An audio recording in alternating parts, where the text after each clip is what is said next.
The story begins at Unification High School, in the capital of South Korea. Students struggle through an intense training session as the instructor orders Group 2 to move out. Right after this, he orders Group 3 to move out, warning that if they slack off just because it's hot, they'll fall behind even more. Later in the classroom, we see a sweaty chick complaining on how is PE supposed to make sense in this weather. This hot chick's name is Kim Seol, an 18-year-old woman who's in her second year at Unification High School. She eagerly says that since she's here, she might as well take a short break. But then she freezes as she sees a creep digging under her desk. He waves at her, calling out her name casually. She stares at him in shock as he says, "You could easily misunderstand the situation right now, but there's absolutely no other intention here. And don't worry, I've made sure the desk is safe." But Seol delivers a powerful high-flying kick directly to his face while yelling, "What the hell are you saying, you crazy bastard? Ever since transferring here, you've been such a pain. Now you're even going through my desk?" The boy holds his bruised face, telling her to wait a minute. But she readies to pummel this creep, while coldly saying, "You got caught today, you pervert." Just then, a girl calls out to Seol, asking what happened, explaining that she heard some commotion while passing by, so she came over. We are then introduced to this chick named Lee Hyuna. She's also a second-year student. She asks if she's okay, and Seol stares at her massive chest as it jiggles. Then she points to her desk, saying she caught something. But Hyuna, in confusion, asks who she's talking about. Seol looks around in shock, wondering where did that creep go. Hyuna thinks she's delusional due to the weather being really hot, so she asks if she's okay. Meanwhile, we see the creep hanging on the edge, while the students from the lower floor stares in shock. Later, the scene shifts to nighttime. In an apartment unit, we see a woman stirring tea, while praising the boy of working hard today too. We now know that the name of this creep is Soo-hyun. He casually shrugs off his work, staying humble. Hearing this, the woman turns to him saying, "You just prevented a big problem. You know that, right?" We are now introduced to this baddie named Sung Chae-rin. She's part of the National Intelligence Service of Korea Domestic Team 2. She's the team leader. She then briefs about the target he secured earlier and reported. She had gotten a call from the retrieval team. Looking at the photos, he looked like a total mummy. She then holds up her notebook saying, "Well, anyway, for all the effort, he was too small time. Looks like he hasn't been down here long. No wonder he got caught setting bombs or whatever on desks." Soo-hyun then asks if the criminal was just checking things out first. Chae-rin affirms, saying it looks like he was testing them.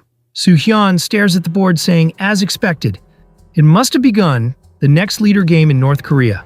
It appears that Kim Seol is the potential next leader of North Korea. Chae-rin comments that targeting someone this young is really cruel. She then calls out his name and Soo-hyun stands up firmly, calling her team leader. Chae-rin with a smile says to him, "Seol's life depends on us. From now on, you really have to work hard. But of course, I always trust you." The boy firmly replies he understood. We now know that Jung Soo-hyun is part of the National Intelligence Service of Korea Domestic Team 2. He's the youngest black ops agent. Chae-rin then tells him to first continue observing Seol while she goes about school life. Chae-rin remarks that he's been undercover for a few weeks, so she asks if Kim Seol has made any friends. Soo-hyun stays silent, and Chae-rin asks if she hasn't made a few friends. She remarks that transfer students usually pique kids' curiosity. Our guy remains awfully silent, and Chae-rin, in confusion, asks if she hasn't even made one new friend. Our boy, flustered, says that it doesn't affect the mission. Chae-rin then sits on the couch and casually holds his shoulder, saying, No, that's not it, Soo-hyun." Then she menacingly tells him to make her friends, and that's an order. Soo-hyun, in unease, quickly agrees to it. The scene then shifts to the next day. In the high school, we see the creep stalking her, while repeatedly muttering the word friend. Seol notices this, and angrily points to him while telling Hyuna that this kid's really weird, and he's the pervert she said about yesterday. Hyuna realizes she's talking about Soo-hyun, and awkwardly remarks that it's definitely a bit much, and wonders why he is like that. Meanwhile, some girls talk trash about Kim Seol behind her back, laughing whether she thinks all boys like her. They comment that yesterday she had caused a ruckus alone in an empty classroom, and another girl chimes in that Kim Seol is delusional. They wonder aloud whether she's that desperate for attention. Seol then picks her ear, asking what's that bug buzzing around. Then she coldly appears right in front of the bullies, saying, "It's hard to hear from here. Can you come over and say it yourself?" The cowards then run off, saying that they weren't talking about her. Hyuna awkwardly remarks that no one hates a woman more than another woman. Seol simply shrugs it off, saying, "Nothing big, just a bunch of small fry messing around." Meanwhile, we see Soo-hyun anxiously repeating the word friend. Just then a voice asks if he by any chance needs a friend. Our boy looks around in confusion, wondering where that sound came from. Then a fat boy pops out the shelf, startling our boy. But his massive butt gets stuck in the shelf, and Soo-hyun watches awkwardly. The boy then rolls out finally, and adjusts his glasses with a cool anime pose, saying, "I heard the voice of someone in trouble, so I had no choice but to unmask. I heard you need a friend. By any chance, are you interested in the military?" Soo-hyun in confusion asks if he likes the military, and the boy affirms. Soo-hyun recalls Chaeron's advice. If he's unsure, first he should ask what his potential friend likes. Showing that you like the same things help you get close. Soo-hyun now ponders for a moment, and then says that he likes it too. The boy gets excited, exclaiming that they are friends now. Soo-hyun is surprised how easy it is to make friends. The fat kid then says, "From the very first day you transferred, my insight saw right through you. Anyway, my name is Park Min-duk. It's embarrassing to say out loud, but I'm pretty well known in military communities. My interests cover overall history, all kinds of firearms and tactics, as well as some strategy." Meanwhile, Seol is staring at the two talking to each other and making new friends. Just then she's approached by a blonde hair boy who asks if she's Kim Seol. From the back, the ugly girls start gossiping about Seol. The blonde boy stares at her with a lustful confidence, saying, "I need to talk with you for a moment. Do you have time? Or do you want to talk after school?" Seol twirls her hair and then asks if they can go outside to talk. The boy agrees to it, and now they both are on the rooftop, surrounded by littered, empty cans. Seeing this, the boy laments that confessing in a messy place like this feels weird. Hearing that, Seol asks if confession is his business. Hearing her call it business, he laughs, remarking that she says it so playfully. He then does a casual, charming pose, saying, "How about going out with me once? I'll be big in soccer soon, you know. Better invest now before it's too late." But Seol, with an unimpressed look, gives him the middle finger. Bro gets stunned by this. He then yells at her, asking if she's ignoring him right now. Seol casually turns to leave, saying, "And what if I'm ignoring you? If there's nothing more you want to say, I'll be going now. Class will start soon." The boy rages by her rejection and kicks a can towards her while shouting to not ignore people so much. She's then startled as the can is heading right to her face. But just in time, Soo-hyun splits the can in half with a simple kick, sending the remaining drink spatter onto the guy's face. The blonde wipes his face, asking who he is to butt in. But then he sees Soo-hyun glaring at him like a tiger. The guy gets scared by this, and Seol watches curiously. The blonde then points at the two, calling them crazy bastards who all stick together. Seol questions why she's getting dragged into this. The guy then leaves with a threat that they all need to be careful from now on. Seol then turns to Soo-hyun and angrily calls out to him, saying, "Hey, pervert, you're the same. I cannot understand any of your actions so far. Who do you think you are? Could it be you like me?" Soo-hyun then remembers Chaeron's advice about showing affection. He then turns to her, saying, "That's right, Kim Seol. I like you." Soo-hyun, though, meant it as a friend, but he doesn't say that part out loud, so when Seol heard that he likes her, she gets hella embarrassed by his confession.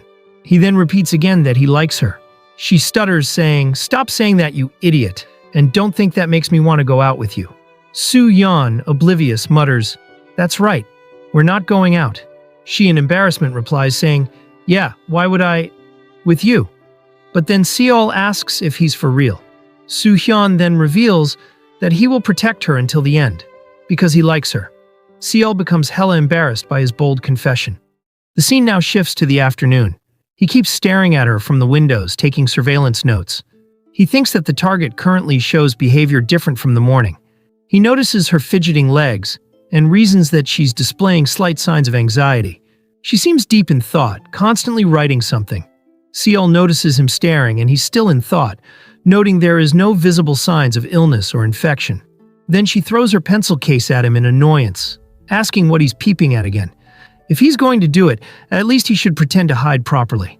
The students are startled by her sudden rampage, and seeing her grit her teeth in annoyance, Hyuna is intrigued. Soo-hyun ducks under, while noting that 3:34 p.m. her violence level is at maximum. Just then Min-duk bursts out of the nearby cupboard, startling our boy. Min-duk then asks, "Where did you go earlier? You disappeared, and I had to look for you for ages." Soo-hyun questions why he comes out always from places like that. Min-duk then points his tablet to him, saying, "Lately, North Korea's weapons look like they've slapped every spare part together just to show off. Even that new Cheonma 2 only looks modern on the outside, but is basically the same old tank underneath. The paint and shape are sloppy, right? Hull and turret are crudely welded, the skirting's a mess. So I figure it's just cobbled together propaganda gear rather than a real threat. What do you think, Soo-hyun?" Soo-hyun misunderstands, thinking that Min-duk is giving political instruction. Seeing his unease, Min-duk apologizes for rambling all by himself. Soo-hyun gets back to his stalking and Min-duk curiously asks who he's staring at so hard. He's then surprised that it's Kim Seol. Soo-hyun asks if he knows Kim Seol too. Min-duk blushes, revealing that everyone likes her. She's the most beautiful girl in the entire school. Then he exclaims loudly, asking if he's interested in Kim Seol. He further adds that she's not an anime character and is actually a real person. It's not a smart move. Kim Seol's beauty comes with a vicious temper. But Soo-hyun shrugs it off, saying, "I don't care whether she's vicious or not. I like Kim Seol." But Soo-hyun doesn't say out loud that he likes her as a friend. Therefore, Min-duk misunderstands that he's in love with her. He then adjusts his glasses, saying, "Sorry, I was being way too narrow-minded. From now on, I'll stay by your side and back you up completely." Soo-hyun looks confused, saying that's really not necessary. But Min-duk replies, saying, "Friend, don't you know the best thing to do for someone you care about? It's a present packed with affection. Girls especially are really into accessories." Coincidentally, Kim Seol prefers a plain, no-frills style. If you could give her a gift now, you'd get even closer. Hearing this, Soo-hyun asks what kind of gift it should be. Min-duk then opens his coat, asking if it isn't obvious. He points out that a chest holster for a cute little pistol would be great on Seol. Soo-hyun imagines it, and then holds up a holster, revealing he actually has one. Min-duk is surprised that it's original. He begs Soo-hyun to let him try it once. Meanwhile, Seol is annoyed by their shouting and confronts them, telling Soo-hyun to keep his voice down. Then she sees Min-duk squealing. His chest is super tight by the holster, and in a charming tone he says to Soo-hyun, "I did some strength training recently, so this is tougher than I thought. Still, the way it fits isn't bad at all. How is it? Does it suit me?" They both look flabbergasted. Just then the button snaps, making it hit right on her face and bounce to the ground. Then the atmosphere turns tense as her expression darkens. Min-duk removes the holster and hands it back to Soo-hyun, thanking him and remarking that the original is really on another level. Soo-hyun simply turns to Kim Seol and offers it as a gift. He asks if she likes it, stating that it's a bit bigger than the size he fitted at first, but it should still come in handy. Kim Seol glares at him with anger and utter disgust.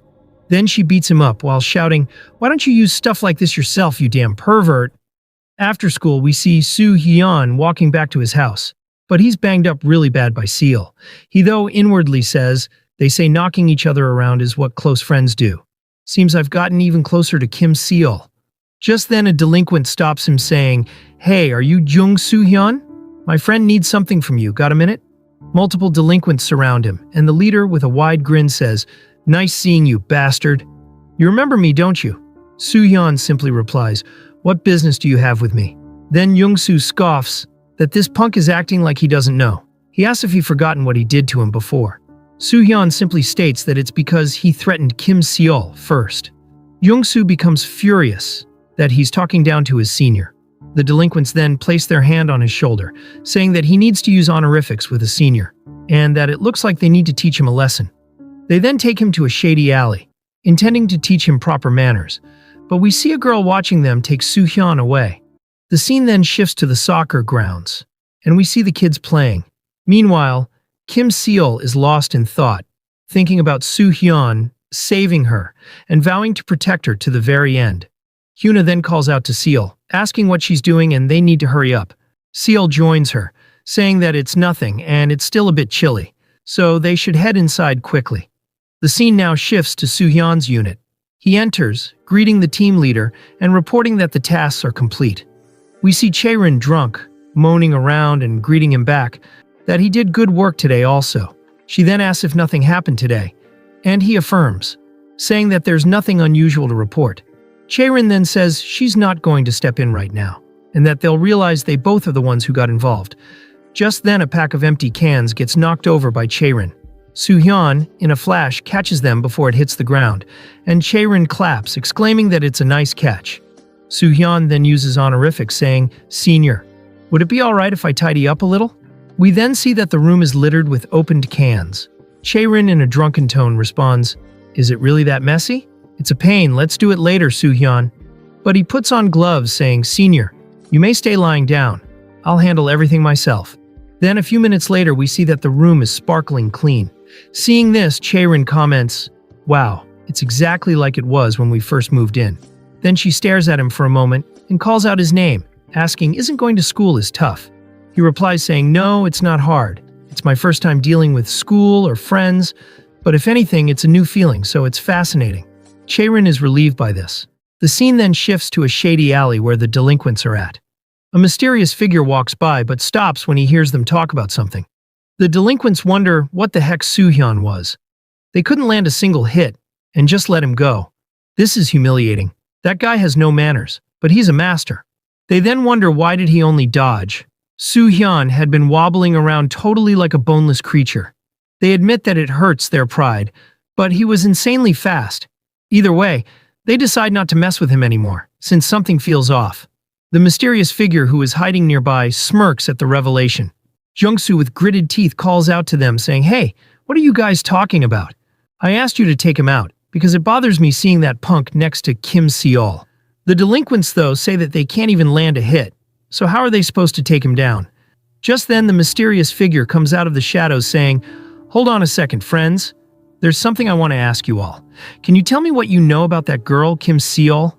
The guys then gets pissed that he's also not using honorifics when talking to them. Jungsu in rage shouts, asking who he is to keep yammering about Kim Seol. Then with a sinister grin he replies, "Me? Let's just say I'm someone very interested in Seol." The scene now shifts to the next day at school. Hyuna approaches Seol saying, "Did you hear that story? There must have been a fight between kids from other schools nearby. They say everyone got seriously hurt. It was chaos. The world is scary, right? I think we should be careful going home today." Meanwhile, we see that Seol is lost in thought, observing Soo-hyun, who is listening to his friend yap about military equipment. Seeing her distracted, Hyuna asks if something is wrong, and Seol quickly turns, shrugging it off as nothing. But just then, Soo-hyun appears right in front of her face, scaring the life out of her. She yells, "You pervy bastard, do you really want to die? I told you not to stand there." She then pulls up her sleeve, ready to throw hands and teach this creep a lesson. But suddenly a loud voice orders everyone to stop. An entry music plays in a speaker as a guy accompanied by two women points at them saying, "You guys, you are too loud in this sacred school. I believe this is hindering the studies of other friends. Cease this commotion immediately." His girls then exclaim that he's cool and take videos of his heroism. Soo-hyun and Kim Seol stare at this bozo, and as she sees him flexing the discipline committee leadership badge, she lets go of Soo-hyun and with a scowl says, "All right, let's stop it." A nearby girl laughs to her friend that she's acting up, but it's nothing special. The girls agree saying, "Right? Does she think being famous is everything? What would we do without the discipline committee?" The friend agrees that even if he's weird, sometimes she's grateful. Hearing this, the guy is smug, while Seol's expression darkens. Soo-hyun notices this and asks whether a problem arose. She, with a glare, orders him to shut up. She walks off as he replies he understood and will remain silent. The guy then with his harem walks off laughing, saying that one case has been solved. The scene now shifts to later. Soo-hyun is seated on a bench with his friend. Seeing his silence, Min-duk asks what he's thinking about so deeply. Soo-hyun replies saying, "Just now, who is the one who pointed out Kim Seol's behavior?" Min-duk replies, "You mean the discipline committee head?" He is one of the students with the strongest power in our school, but occasionally he openly nags only Kim Seol. I'm not very close to him, so I don't know the details. Just then a girl approaches Soo-hyun respectfully, asking if she could tell him that story. Min-duk is intrigued by the sudden event, and asks what kind of story it is. The girl tries to come up with a friendly rejection, but proceeds to bluntly say to Min-duk, "Could I possibly talk to Soo-hyun alone?" Min-duk is shattered by this, but leaves anyway, saying to Soo-hyun that it can't be helped, so he'll leave the rest to him. The girl apologizes to Min-duk. It appears that this is the girl who saw Soo-hyun getting lured in with the bullies to teach a lesson. The scene now shifts to Kim Seol as she buys a cola from the vending machine. Hyuna mutters, the discipline committee head, "Why does he always act like that where kids are watching?" "There must be a reason today, too. Perhaps it has something to do with Soo-hyun." Seol calmly replies, "Is that so?" Seeing her composed behavior, Hyuna asks why she's so calm, since they need to find the reason what it is really. Seol replies, "So what if you know? It's not like it happened only once or twice anyway. Go back first. I'll walk a bit before heading in." Hearing her planning to go alone, Hyuna tries to join her, but Seol insists that she'll go alone to think for a bit. Hyuna worriedly mutters her name, but she remembers that it's time to prepare as well. We then see Seol on her phone, distracted. Min-duk walks down the stairs, muttering that it's fine, and he wasn't chosen on this battlefield. Then he crashes onto Seol, causing her to groan in pain. He quickly apologizes, saying he should have looked ahead properly. Then he realizes that it's Seol, so he calls out to her, saying there's big trouble. Seol realizes it's Soo-hyun's friend, and mutters that it's great timing, and she has something to ask. Min-duk is surprised by this, and the scene shifts to Soo-hyun. The glasses girl blushes, saying, "To think I could talk to you, Soo-hyun, this easily. If I knew this would happen, I should have spoken to you sooner." Soo-hyun, though, firmly replies that the story was bait, so he asks what's her business with him. She does the shy anime pose, saying, "Actually, I really like that part of you. Is it a cold charm? You don't look at anyone else but Seol." This catches Soo-hyun's attention as she continues. "Since you transferred here a few weeks ago, I pretended not to know, but I saw everything. How you act towards Seol, and I was really surprised by the fact that all those actions were for Seol. But how was Kim Seol's reaction? She ignored you, got angry, cursed, hit you and hit you again. I just thought it was too much." We then see that Seol is eavesdropping in this conversation. The glasses girl confesses, "If it were me, I would never treat you like that, Soo-hyun. So would you like to try being close friends with me?" Seol's eyes widen as he rejects her instantly.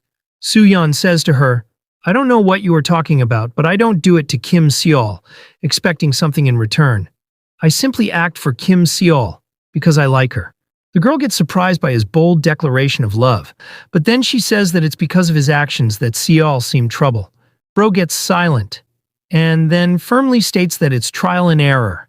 Hearing this, Seol blushes, and a smile appears on her face. Then she leaves as the girl apologizes to Soo-hyun and saying that she'll cheer for him from the side. The scene now shifts to later. Soo-hyun is walking back home, but is stopped by Lee Hyuna. He asks what she wants, and that this isn't her direction. She replies that he's right, but today she wanted to talk to him. She then lets out a sinister laugh, and Soo-hyun becomes alert as she's holding a filament blade and asking if he has a moment. Soo-hyun narrows his eyes, saying, "I'll pass. It's almost time for dinner." She laughs, saying, "You're better at joking than you look." "Then not even for a moment?" He replies, "Not exactly, but right now I'm sensing an overwhelming killing intent coming from you." Just then he becomes alert as she strikes him, and as he bends away, we see that Hyuna had already passed by him. Hyuna is sure that she sliced off his head, and she coldly mutters, "You need to keep a reasonable distance like that." But then she freezes as Soo-hyun asks why she attacked him. He asks for a proper explanation for her action. He notices that his tie is sliced in half, so he asks her to compensate for it. She readies for another strike, saying that he dodged by sheer luck, and he's acting like nothing happened. So she lunges at him, telling him to try dodging this. But Soo-hyun easily sidesteps her attacks, saying that he has no intention of fighting right now. All she needs to do is explain the situation. Mid-fight, he casually checks his watch, saying, "Stop stalling and start answering already. It's time to have my dinner." Hyuna gets furious that he's not taking this serious, and she shouts at him to shut up and manages to catch his leg using the filament. She then prepares to end it, and he's surprised, wondering when she caught him. And the attack which is coming right at him is dangerous. But before it slices his neck, the filament breaks as gunshot can be heard. Hyuna gets on her knees as she sees her filament blade shot in half. Chaerin interrupts the fight and playfully says, "Now shall we, my friends? How about we stop fighting here, since we're friends?" Hyuna then stands up furiously and shouts, "Don't be ridiculous. Who's friends with you?" Chaerin becomes speechless. Then she zips down her jacket, revealing her massive chest while telling her to time out. The scene now shifts to later. Inside Soo-hyun's apartment, Chaerin tells Hyuna to look on a big scale. She circles the chart, and seeing this, Hyuna asks if Seol is in danger. Chaerin affirms, saying, "She's in a very dangerous situation right now. That's why our superiors and your elders reached an agreement." We now see that Lee Hyuna is part of the North Korean Ministry of State Security. She's a direct bodyguard to Kim Seol. Hyuna then asks, "Did my grandfather really tell me to cooperate with you people?" Chaerin affirms, and Hyuna questions why he would make a decision like that. Chaerin replies that it's because of Kim Seol. Anyway, putting all the hassle aside, her safety is the elders' top priority. Hyuna still remains hesitant, so Chaerin says, "If you still can't understand it even after I explain it like this, you can just think of it as, because it's an order, okay?" From a broader perspective, this is far more efficient and strategically sound.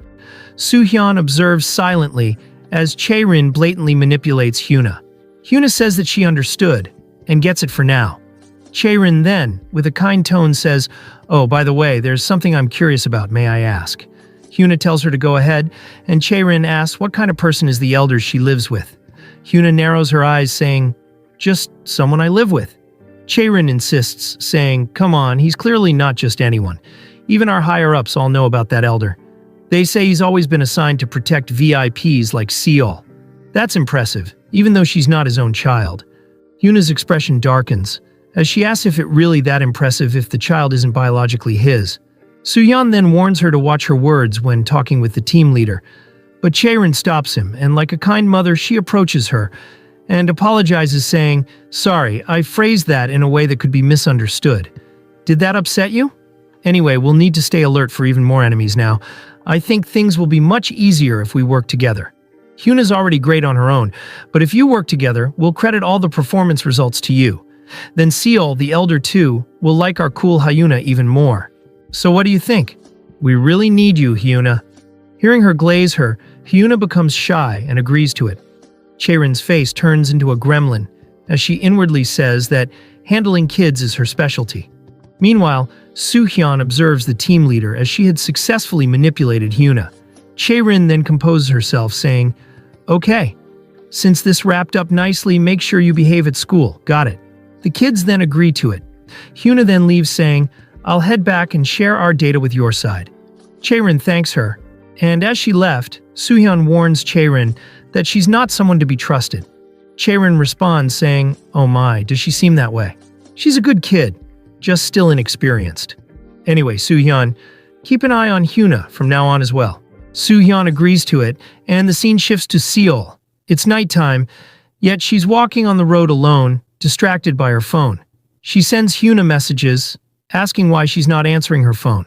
She asks if she's hurt, and sends a picture of her waiting for her reply. She then sends another message, pointing out that she saw this and still didn't call. Seol gets annoyed by her ghosting. She keeps spamming, asking if anything serious happened, and why she's not answering her calls. She then gasps as a realization hits her. She thinks whether Hyuna got kidnapped, because she would never ignore her calls. She goes to her contacts, wondering who does she even ask in situations like this. But to her dismay, she only has the numbers of her parents and her friend. She becomes frozen by this. But fear not, it's 2026, so she calls out to ChatGPT, and the AI friend responds instantly, saying it's here for her. Seol says to it that her friend isn't answering, so what should she do? It responds saying, "Oh no, you must be really worried since your friend isn't responding, but don't worry anymore. I'm here now." What you should do immediately in a situation like this is, Seol awaits its answer anxiously as it prepares to reveal it. Then the AI says, with a GPT paid subscription, the upgraded premium GPT 2.0, can help you reconnect with your friend. We're currently running a special promotion. Seol gets furious by this and yells, "What kind of bullshit is this, you asshole?" The AI winks, asking how was it and whether it was helpful. Seol yells, "Helpful my ass. Asking you was my mistake." Meanwhile, we see a shady man approach her from behind. With a sinister grin, he mutters that he found Kim Seol. Seol remains oblivious to the looming danger. She curses the AI, telling it to say something actually helpful, and that this is pissing her the hell off. The AI apologizes, saying, "I thought it would help, at least." Then it calls her the S word. Seol is flabbergasted by this. The AI says that it didn't mean it like that, but she kept cursing it, so it thought it would be okay to call her the S word. Meanwhile, behind her, a guy in a scooter approaches. While Seol is furious at the AI, calling it a bastard, and that it's doing it on purpose. Just then, the man tells her to watch out, as he's heading right at her. Seol is startled as she doesn't have time to move away. But the mysterious man from before saves Seol. The scooter guy apologizes, and the red-haired boy asks if she's okay. Seol blushes hella hard as she's being princess carried. Seol, in a stuttering voice, tells him that she's fine, but asks if he maybe let go of her. He apologizes and does so. Then another shady guy decides to shift to plan B and throws a hard baseball at Seol. But the red-haired boy catches the speeding ball with ease, saving Seol again. The baseball player then apologizes to them, asking if they got hurt, but the red-haired boy shrugs it off, and Seol's mouth hangs wide open in shock as she sees the smoking ball, which the boy caught with his bare hand. The boy asks her if these kinds of things happen often, but then in panic she screams as a truck heads right towards them. But the boy saves her from Truck-kun and exclaims, "Whoa, this is seriously insane. It feels like trouble just never leaves your side. Maybe you're the type who attracts danger wherever you go." Meanwhile, Seol stares at him thinking, "This guy, is he an idiot? He looks fine on the outside at least." She then becomes confused as he says that even right now it's about to get dangerous again. We then see him holding a dagger behind him, ready to assassinate her. But his plans are interrupted as a man calls out to Seol, asking what she's doing here. She realizes it's Hyuna's grandpa, and curiously asks what he's doing here. The mysterious boy smiles at the old man as he replies, "Well, now, around here, lots of lovely young ladies come out to exercise, just overflowing with healthy beauty." Seol becomes disgusted by this old pervert. The grandpa then warns Seol to head home now, since it's dangerous during nighttime. She replies that she was about to go home. Then she bows to the boy who saved her and thanks him for it. The boy casually shrugs it off. Seol then asks the grandpa whether Hyuna is at home, since she's not answering her phone. He informs her that Hyuna's busy right now, and that she'll get in touch soon. Seol then runs off, thanking the grandpa. He watches her disappear into the distance, and mutters, "She's such a bright kid, isn't she?" The boy chuckles, agreeing to it. Then the grandpa takes a menacing stance, asking why he protected that girl. If he had left her alone, he could have achieved his goal much more easily. The boy grins, saying, "I had my own reasons, sir." The old man says, "You may just be doing your job, but I too must do what I must." The boy remarks it's unfortunate, and in the next moment, the old man's eyes narrow. The boy is startled as the grandpa lunges with immense speed. But then we see a sweaty woman jogging, and the old man flashes towards her, leaving after images due to his speed. The grandpa, with a pervy gaze, asks why the woman is startled, and the boy is left surprised, realizing he missed the man's movement. He wonders what kind of monster this old man is. The scene now shifts to later. Inside Hyuna's house, Hyuna in surprise asks if an assassin really approached Seol. The grandpa affirms, and reveals that he's stronger than expected. With a trembling hand, she holds the papers containing the information about the assassin. She muttered that it happened while she was away, and almost failed to protect her. The grandpa then advises that this is why cooperation is even more necessary now. Hyuna can't protect that girl all alone. We are now introduced to this old man, Lee Tae-sik. He's a former North Korean State Security Department infiltration special operative. He tells Hyuna that he acknowledges their future partners as strong individuals. Hearing he's talking about Soo-hyun and Chae-rin, she shouts, saying, "No, I'm far better than they are. I don't need help from a puppet state." The old man stares at her massive chest, remarking that for someone who looks like that, she got a narrow heart. She in embarrassment covers her jiggly puffs, asking what he's even talking about. She then says that no matter what, she'll prove that she can protect Seol all by herself, and so she slams the door, leaving the old man alone. Taesik then stares at the family portrait, wondering who she takes after, being that stubborn. The scene now shifts to the next day. In the high school, Hyuna profusely apologizes to Seol for not answering yesterday. Seol, in an uncomfortable tone, replies she gets that she's sorry, but asks her to step back a little. We then see Hyuna clinging on Seol, saying that she'll do better from now on. Seol moans, telling her to stop touching her private parts. Hyuna apologizes, and Min-duk, seeing this intimacy, is jaw-dropped in awe as he mutters whether this is that legendary female friendship. Meanwhile, Soo-hyun silently observes this interaction. Just then, Young-soo enters their classroom furiously, asking whether Kim Seol is here and that he needs to talk again. Seol mutters in frustration that this shithead is back again. Hyuna's gaze darkens, and she approaches Young-soo with her hand going to her skirt. He orders her to bring Kim Seol to him. But then, in the next moment, she shoves the muzzle of her gun into his mouth, and in a cold tone she mutters, "Get lost. Bother Seol one more time and I'll seriously kill you." Jung-soo becomes terrified, that she's a crazy woman and she's serious about it. Hyuna, in a terrifying voice, asks if he understood he should nod his head. He does so, and she lets go of him. Jung-soo leaves the classroom, thinking that even Seol's friend is a psycho. Hyuna quickly hides her gun and cheerfully turns to Seol, saying that it looks like that upperclassman won't bother her anymore. Just then, the disciplinary committee weirdos harass Kim Seol, accusing her of starting a commotion. Hyuna's rage peaks to extreme as she snaps the boy's arm, coldly ordering him to shut up and not bother Seol ever again. The bozo cries in agony, calling out to his harem, Hyeji and Himi. His chicks then takes on an offensive stance, asking if she thinks she'll get away with that after doing that to their leader. But Hyuna coldly glares at them, asking what they will do. The two chicks get terrified, quickly admitting it's their fault, and starts crying in fear. Seeing this, Min-duk blushes, saying, "Hyuna, you had a side like this? Oh my, I might just fall for her." Soo-hyun realizes she's finally taking the mission serious, and it looks promising. Just then, Seol calls out to Hyuna, asking what's gotten into her all of a sudden. She quickly lets go of the bozo, and his chicks take advantage of the moment and carry their leader away. Hyuna puts an innocent act, asking what Seol means and that she was just trying to. But then Seol cuts her off, saying that she's totally acting like Young Soo-hyun. This allegation damages her emotionally, as she stutters, turning her head to Soo-hyun and Seol repeatedly, asking what she's saying. Soo-hyun gives a thumbs up to her, gesturing she did a good job. Hyuna freezes, then falls to her knees as she's distraught that Seol herself said she's the same as that jerk Soo-hyun. Seeing her unusual crash out, Seol asks what's wrong with her today. The scene now shifts to the entrance of the high school.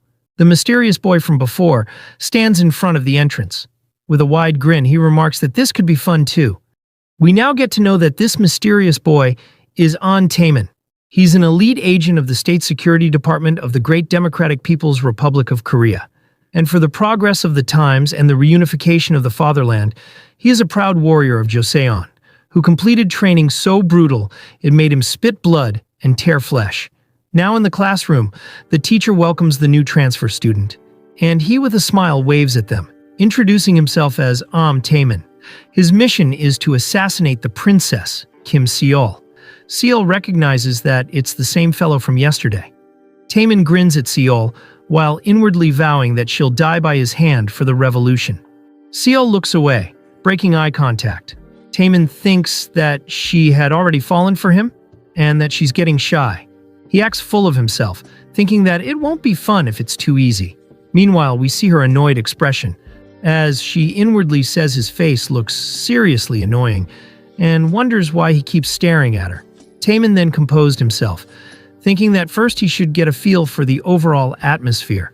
But in the next moment, we see a ball heading right to his face, and bro gets knocked out just like that. The students question why he stood there without moving, and asks if he doesn't know how to play soccer. It appears the soccer preliminaries for the Unification High School Sports Festival has begun. Jung-soo confidently strikes the ball, scoring an easy goal against the fat goalkeeper. The girls cheer him on, remarking that he's so handsome. Jung-soo feels proud of himself and glances at Seol, while inwardly asking if she's watching. Now he'll finally showing his true skill. He's sure she saw this awesome moment. Meanwhile, we see Seal pulling up her shirt, while uncomfortably asking why they made their team shirts like this. Hyuna tries to cover her stomach, and it appears they are wearing the South Korean military sports uniform. Hyuna tells Seal that it suits her well, and Seal blushes. Hyuna explained that they were in a hurry, so they picked these. She reassures her that they can ask to change them later. Meanwhile, Hyuna inwardly says she hates wearing clothes with the name of the puppet army on them. Then she focuses on Taemin. She doesn't know what he's scheming, but he is part of the state security. Hyuna then glares at him while vowing that she won't let him lay a single finger on Seol. Meanwhile, we get Taemin's perspective. Seeing their military sportswear, he misunderstands that the young female students here are actually part of South Korea's soldiers. Though he had never received any information like that from the higher-ups, he inwardly screams that these students are filthy American lapdogs. He then wonders if the princess is also the same. Seol, in an annoyed tone, questions what he's staring at. Taemin thinks that this is harder than expected, and in the next moment, he gets knocked out by the ball again. On the ground, he wonders whether everyone in this school is his enemy. But then Soo-yeon approached him, asking if he's okay. He gives him a hand saying, "You don't seem used to soccer." Taemin, was it? You don't need to push yourself too hard. Taemin accepts his hand, thinking it looks like there are decent guys in South Korea too. The girls comment that the transfer student look handsome, though he's not great at soccer. They also remark that Soo-hyun is kind of good-looking, but they point out that he's totally devoted to Kim Seol. They then ask a girl named Sewa on who she likes more. She applies her lipstick and reveals she likes both. We are now introduced to young Sewa. She's a second-year student. Her trait is boy crazy. Basically, she's meant for the streets. The girls then ask Marie about who she likes more. She gazes at Soo-yeon, while all the other boys become a blur in her sight. She nervously goes to say she likes Soo-yeon, but is interrupted by the PE teacher. He calls them brats, and asks if they are trying to embarrass their teacher like this. We are now introduced to Steele. He's the teacher who conducts the Marine Corps enlistment class. He then shouts at Taemin, "If you lose without scoring even one goal, I swear, I'll lock you all in the gym and make you scrub it spotless." Hearing this, Taemin starts getting PTSD. The other students protests that he can't do that. Taemin grits his trembling teeth and runs towards the ball, crying that he won't let these demon-like South Korean bastards end it like this. His movement speed increases as he tackled the ball from Young-soo and kicks it towards the goalpost. He successfully scores a goal and ties the results. His team surround him and celebrate the goal. Taemin gets a strange feeling, the overwhelming sense of achievement and camaraderie. The girls exclaim in surprise that he's good at soccer, and Sewa gives a sultry look. The teacher cheekily points to Seol and says to everyone, all right, whoever scored the winning goal gets a one-day date with Kim Seol." Hearing this, Seol protests, asking is he crazy and who decided on a date. He replies, "You little punk, can't you do even this much for your class? You're weird, but you're the most popular one anyway." She retorts, asking, is that really something a teacher should say to a student? Hyuna, though, steps up like a mad bull, asking the teacher if she can go in and score. Seol gets frustrated, asking what she's doing now. Meanwhile, through the earpiece, Chaerin tells Soo-hyun that it's not a bad idea, and that this could bring them way closer to Seol. Soo-hyun, though, says it's not a good idea, but Chaerin, in a terrifying tone, tells him to score a goal, and that's an order. Soo-yeon complies, and we see Taemin also joining the competition. A date means one-on-one, and that would be the most certain way to eliminate her. But just then, Young-soo tackles the ball from them, saying that these guys have been looking down on him this whole time. He states that soccer is just not something you can do with guts alone, and kicks the ball towards the goalpost. Minduk mutters the words guts, and he catches the ball by using Ultra Super Minduk's save. As sweat runs down his face, he shouts, "Did you think I was just some useless burden of a character?" He then kicks the ball towards the opposite goalpost, while telling Soo-yeon to go and claim Kim Seol. The two boys run towards the ball, and together they kick it at the same time. Everyone stares at it with suspense, not knowing who would win. The ball is kicked upwards, launching to a mountain heights. But then it falls down and doesn't even go into the goalpost. All that hype for nothing. Seol finally sighs of relief that she wouldn't need to date these weirdos. Meanwhile, Taemin and Soo-hyun congratulate each other for at least playing well. Soo-hyun then points out that there's still the penalty shootout. Taemin thinks that this guy might actually be a really solid guy, but in the penalty shootout that followed, they were eliminated 3-0. Meanwhile, Sewa stares at Soo-hyun. Observing his features, she mutters that he's kinda cool and mumbles Soo-hyun's name. The scene now shifts to the classroom. The girls bother Seol and she keeps rejecting their requests. Eunji, the dark blue-haired woman, and Kyung, the brown-haired woman, point out that Seol doesn't like the team shirts either, so they beg her to just try their collection. Seol, in an annoyed tone, replies that they are not even going to wear it more than once anyway, and that it's a hassle. But they insist that it would look best on Seol, and that she makes anything look good. They point out that the only flaw is her awful personality. Upon hearing this, Seol becomes pissed, asking what the hell they said just now, and what's with that last outfit anyway.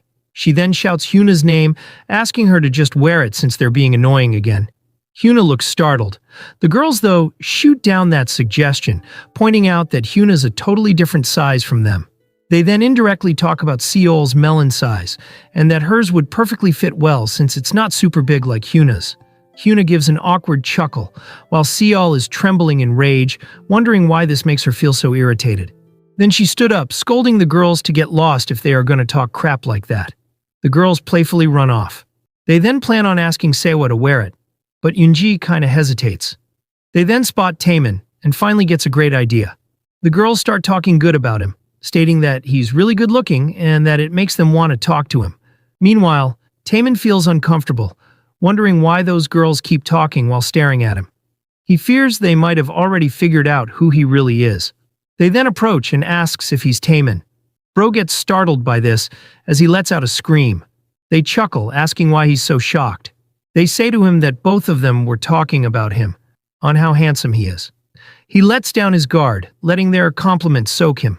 They then asks if they could ask for a small favor, and that it's not hard. They just want him to wear a certain outfit. Taemin thinks that they don't seem hostile towards him, so he agrees to it, saying that wouldn't be difficult.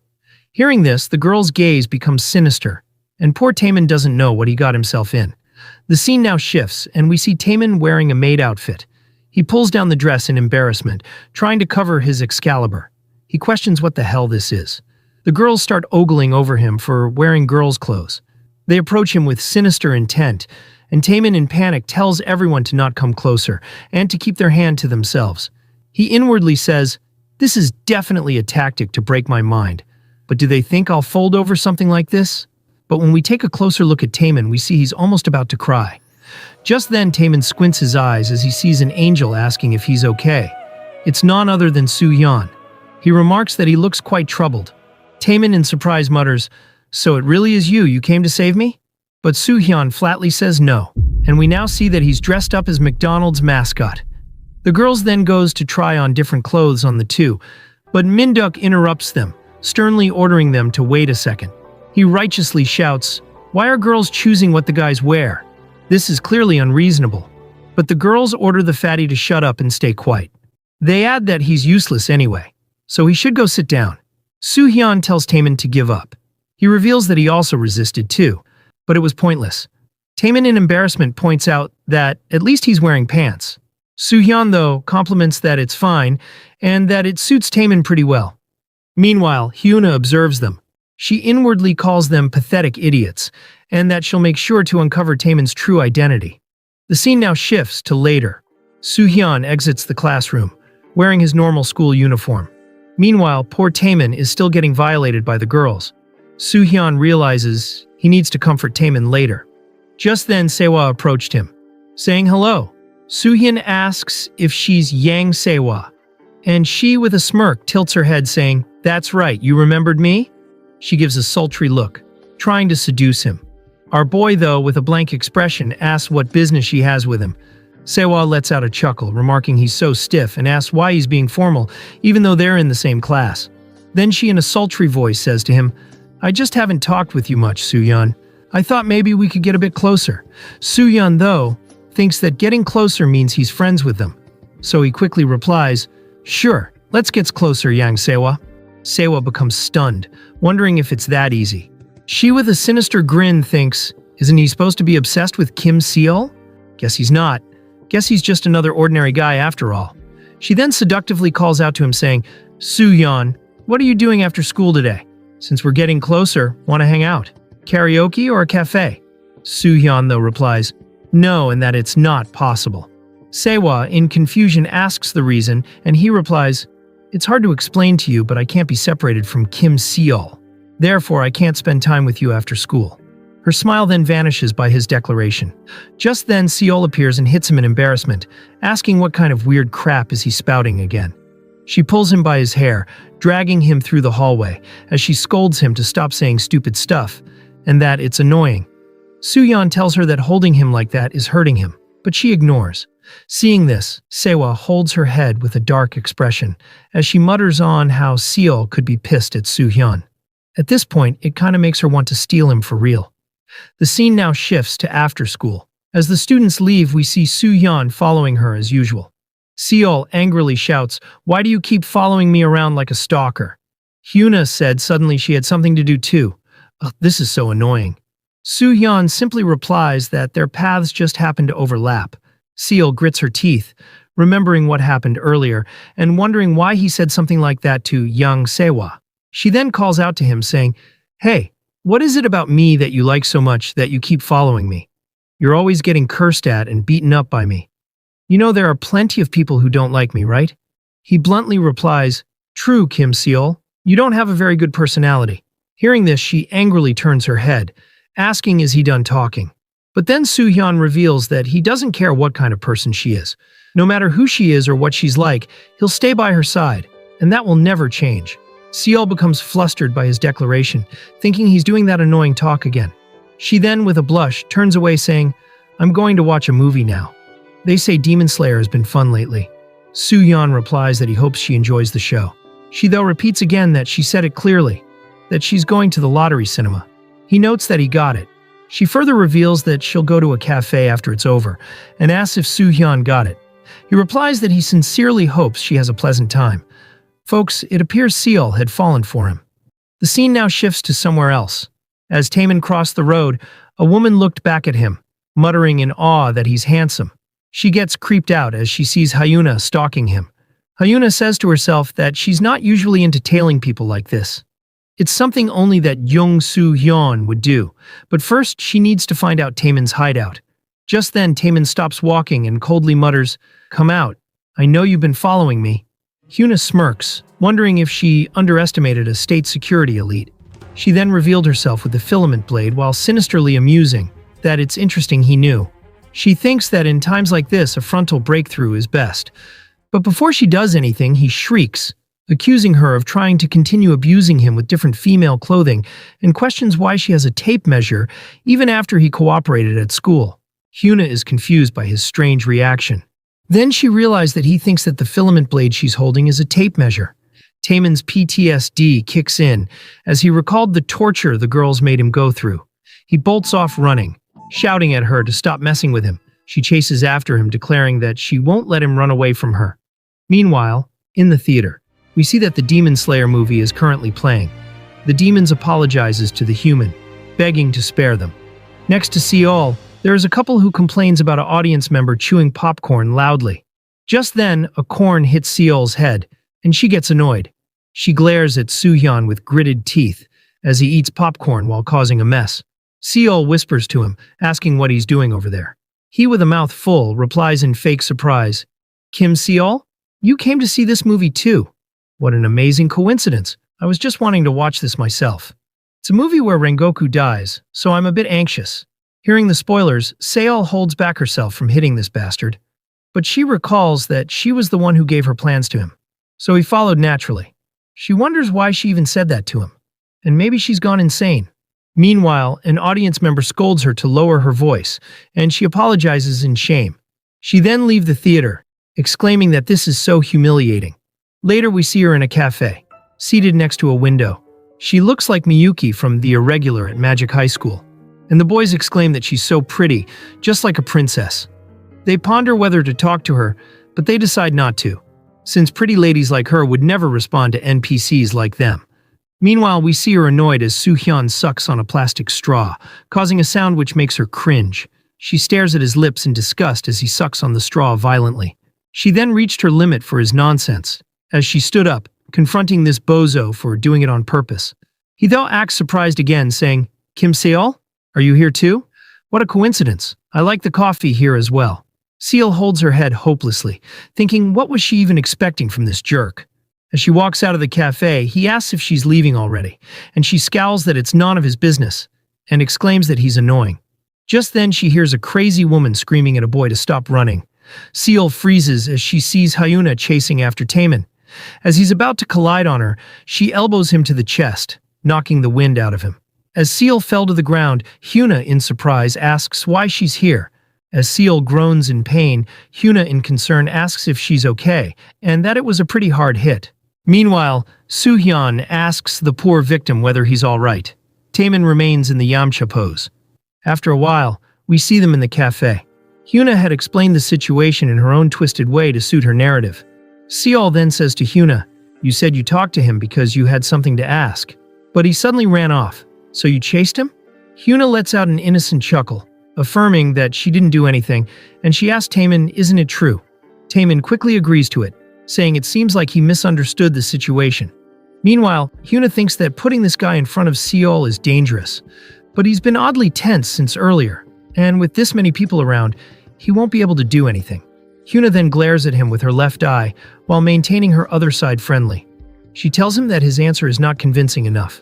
Taemin gets scared and denies it, while inwardly thinking whether Hyuna is Seol's bodyguard. Meanwhile, we see Soo-hyun goofing around with ice cubes in his mouth. He's seated oddly near them, but in a different table, trying to not look like a stalker.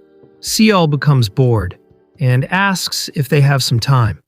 In the next scene, we see her throw a hefty punch in the arcade machine.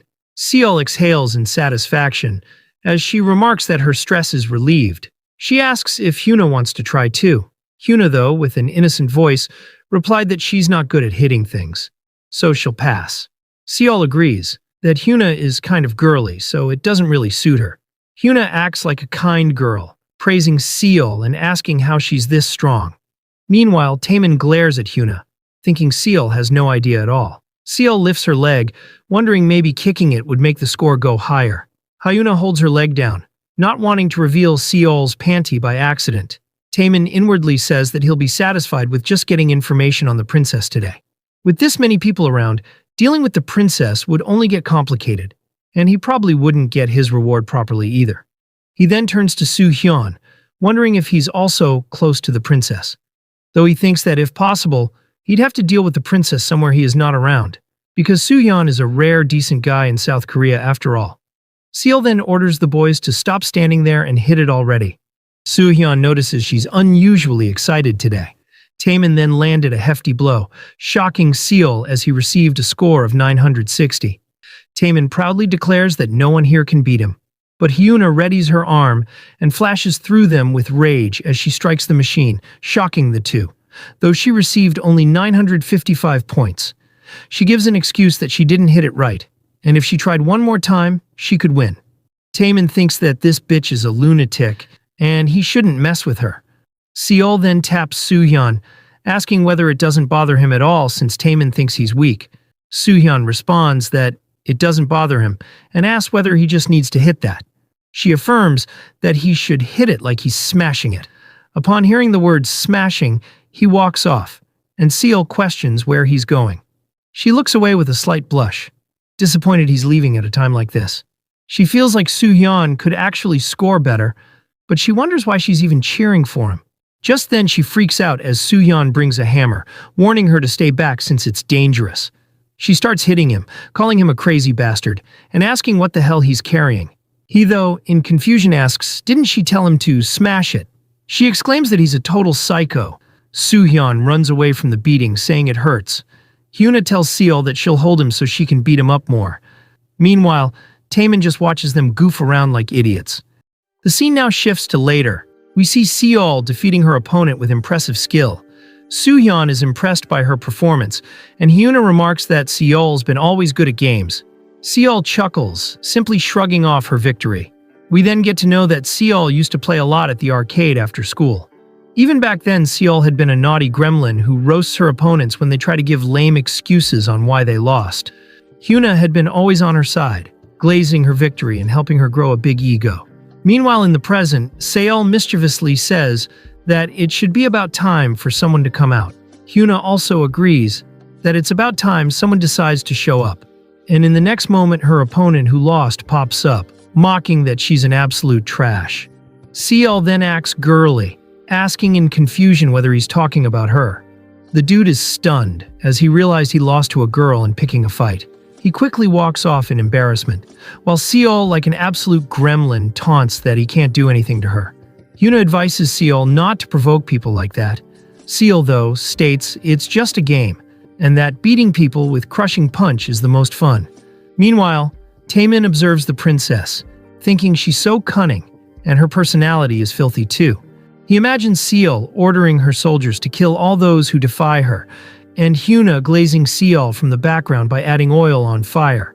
He concludes that if someone like that becomes the supreme leader, it would be truly horrific. Seol then calls out to Taemin, asking if he wants to face her, and that the loser pays for dinner later. He, though, declines the offer, while inwardly saying he doesn't even want to associate with this lunatic anymore. Seol then rage baits him, asking if he's scared he'll lose. Hyuna adds fuel to the flames by telling Seol to go easy on him, because just by looking at him, it seems he's bad at fighting. Seol chuckles, agreeing that he even looks all frail and delicate. And so, the two gremlins successfully rage baits Taemin into playing, and he, in fury, inwardly vows to show them the skill based on combat techniques of state security elites. But 5 minutes later, we see him crashing out in defeat, accusing her of cheating. She bursts out laughing that she totally wrecked him.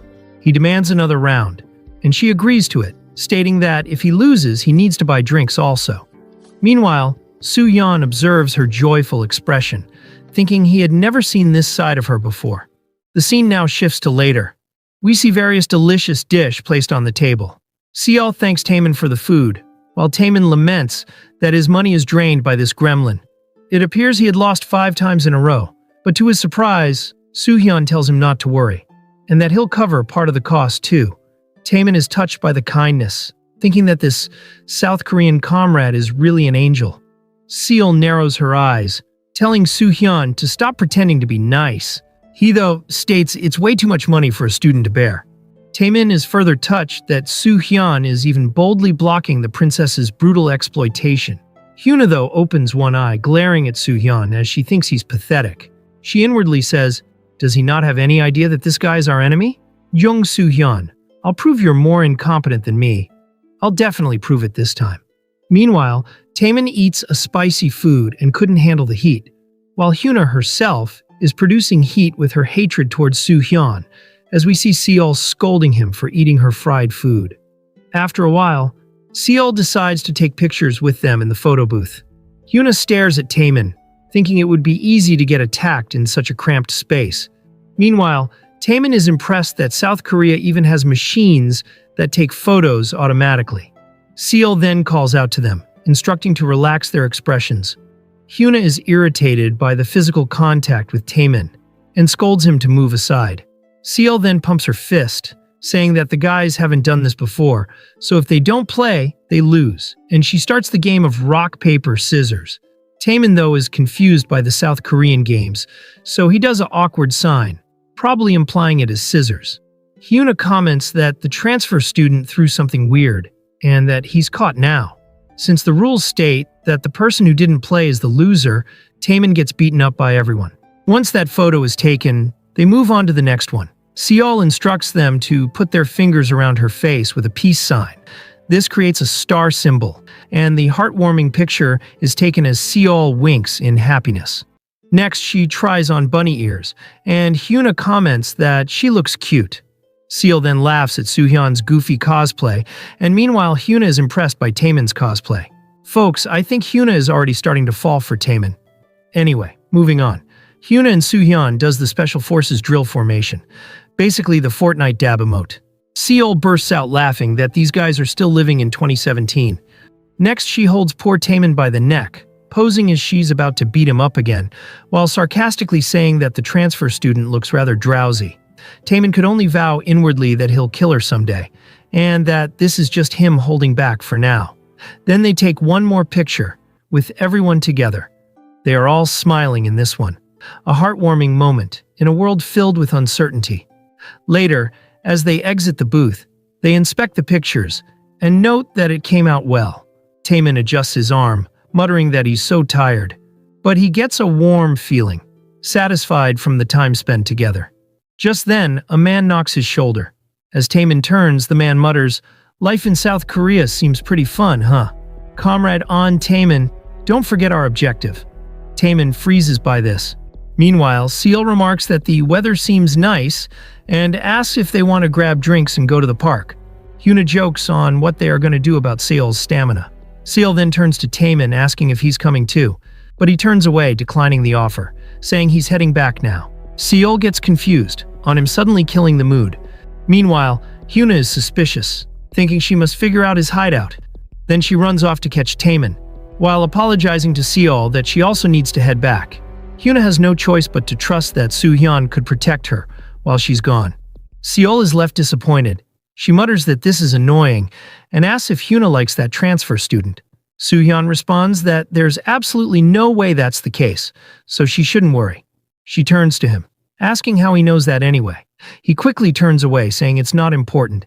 Then he remembers and asks if she didn't say she wanted to go to the park. She becomes flustered as he reveals he'll accompany her if she wants. The scene now shifts to the park. The night lamps are lit up, while we see 2 cans of cola on the bench. Soo-hyun is seated next to Seol, remarking she looked really happy today, and asks if she had fun. She stutters, asking what he's talking about. He reveals he enjoyed it, and it was his first time spending time like this. Seol holds up a stray cat, admitting she also had fun. Then she looks away in embarrassment, stuttering that it's not because she liked being with him or anything, and it was just fun because they were all together. Soo-hyun observes the final group picture, muttering that in many ways it's a relief. Seol in confusion asks what he's talking about. The cat then strays away, as he says he was actually worried. He reveals that aside from Lee Hyuna, she doesn't have good relationship with others. She though tries to fight back his claims that it's nonsense, and that she just ignores people. But Soo-hyun reveals that today he saw a new side of her, a side where she smiled brightly while getting along with others. He remarks that it looked nice, enough that he wanted to see it more in the future. This statement takes her by surprise. She stutters, saying, "Who do you think you are? Watching me like that? That's creepy. Are you going to spout some nonsense about protecting me again?" He replies, "That too, of course, but I hope you continue to live well and safe like you are now." Smiling brightly, just like today. Seol becomes silent. She puts her hand in her pocket, turning her head away, while muttering that he's trying to act cool. We see her blushing, while muttering that this is so annoying. Meanwhile, inside her pocket, we see that she's clutching the picture they took together. The scene now shifts to Soo-hyun's apartment. He greets his team leader and remarks she's been drinking again while on duty. Chaerin, in a drunken tone, asks, "What's the big deal?" and that Hyuna's here too, so she can just relax a little. She remarks that watching him have fun with his friends makes her really jealous. Soo-hyun then goes to clean up the room, so Chaerin tells him to clean it up tomorrow instead. But he tells her that won't do. Hygiene is also an important part of mission operation. Soo-hyun then gets alert, as she clings on him saying, "By the way, Soo-hyun, that line you dropped earlier was no joke. Seeing you smile makes my heart happy too." Soo-hyun denies saying anything like that. Chaerin reveals she also had those youthful days once too, but she doesn't know how she ended up stuck in this corner babysitting kids.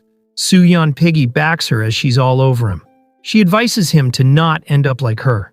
He tells her to go to sleep since she's drunk, but she keeps yapping that he can have both work and love, and that having both isn't that hard. Soo-hyun is fed up with her shenanigans and tossed her onto the bed. Meanwhile, the scene shifts to Seol's apartment. We see her finding it hard to sleep. Memories flash as she recalls Soo-hyun saying that seeing her laugh so brightly with others made her heart feel lighter, and he hopes she'll smile brightly in the future also. Seol then hides herself under the blanket, wondering why Soo-hyun keeps coming to her mind. The scene now shifts to the next day in high school. Taemin is wearing sports uniform for the festival. He inwardly says he shouldn't let himself get distracted by a moment of useless fun. His goal is, and always has been, the princess's assassination. He glares at Seol with intent, inwardly thinking that the princess is fated to die by his hand. And that brief game of friendship with her was just... But before he can finish his thoughts, he gets hit by a dodgeball, eliminating him from the game. The Unification High School Sports Festival finals have begun, and the enemy team mocks Class 3, remarking they are weak, questioning how these people ever be considered their opponents. The event called Queen Dodgeball has officially begun, and we are introduced to the Class 4 Queen, Warrior. Her team is oddly wearing actual cosplays. She orders her minions to protect her, and they all behave like some anime characters. Seol is flabbergasted by this, muttering that the class next door is taking their concept way too seriously. Soo-hyun, though, mutters they look pretty awesome. Seol looks around, asking why they are the only ones left. It appears their team members had already been eliminated. The others cheer them on, counting Soo-hyun to protect Seol. Meanwhile, Hyuna laments she can't go protect Seol herself, and now has to trust Soo-hyun again. She then stares at Taemin, thinking she ended up losing sight of him yesterday. In a situation like this, she can't act rashly. She'll have to observe for now. Soo-hyun goes to hold Seol's hand, instructing her to be right behind him. He vows that no matter what happens, he'll protect her. Then Seol, in embarrassment, hits him, asking what he's saying, and that he should stop acting cool and just look forward. Soo-hyun does exactly what she asked, and gets hit right on the face, shocking her. The enemy then decides to do a combo. But Soo-hyun protects Seol by tanking all the hits. We now get the rules. In the game Queen Dodgeball, the last man standing is invincible. Seol holds her head in frustration, questioning why he's just getting hit. Soo-hyun reveals he can't hurt ordinary students. Seol gets pissed, calling him a jerk, and that he's still showing off even now. She questions how he expects to win if he just let himself get hit. She then orders him to just hit their queen without hurting anyone. Hearing that, he focuses.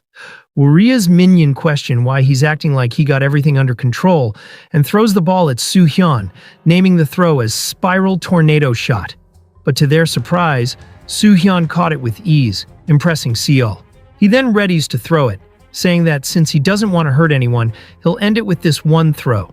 The enemy team becomes alert and braces to protect their queen. Soo-hyun then throws the ball high up.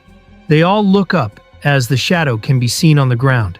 The minions squint their eyes, snickering that the ball is way too high, and that Soo-hyun had already given up. But the sunlight alters the ball's visual pathway, causing them to miss the ball entirely and land directly on their queen's shoulder.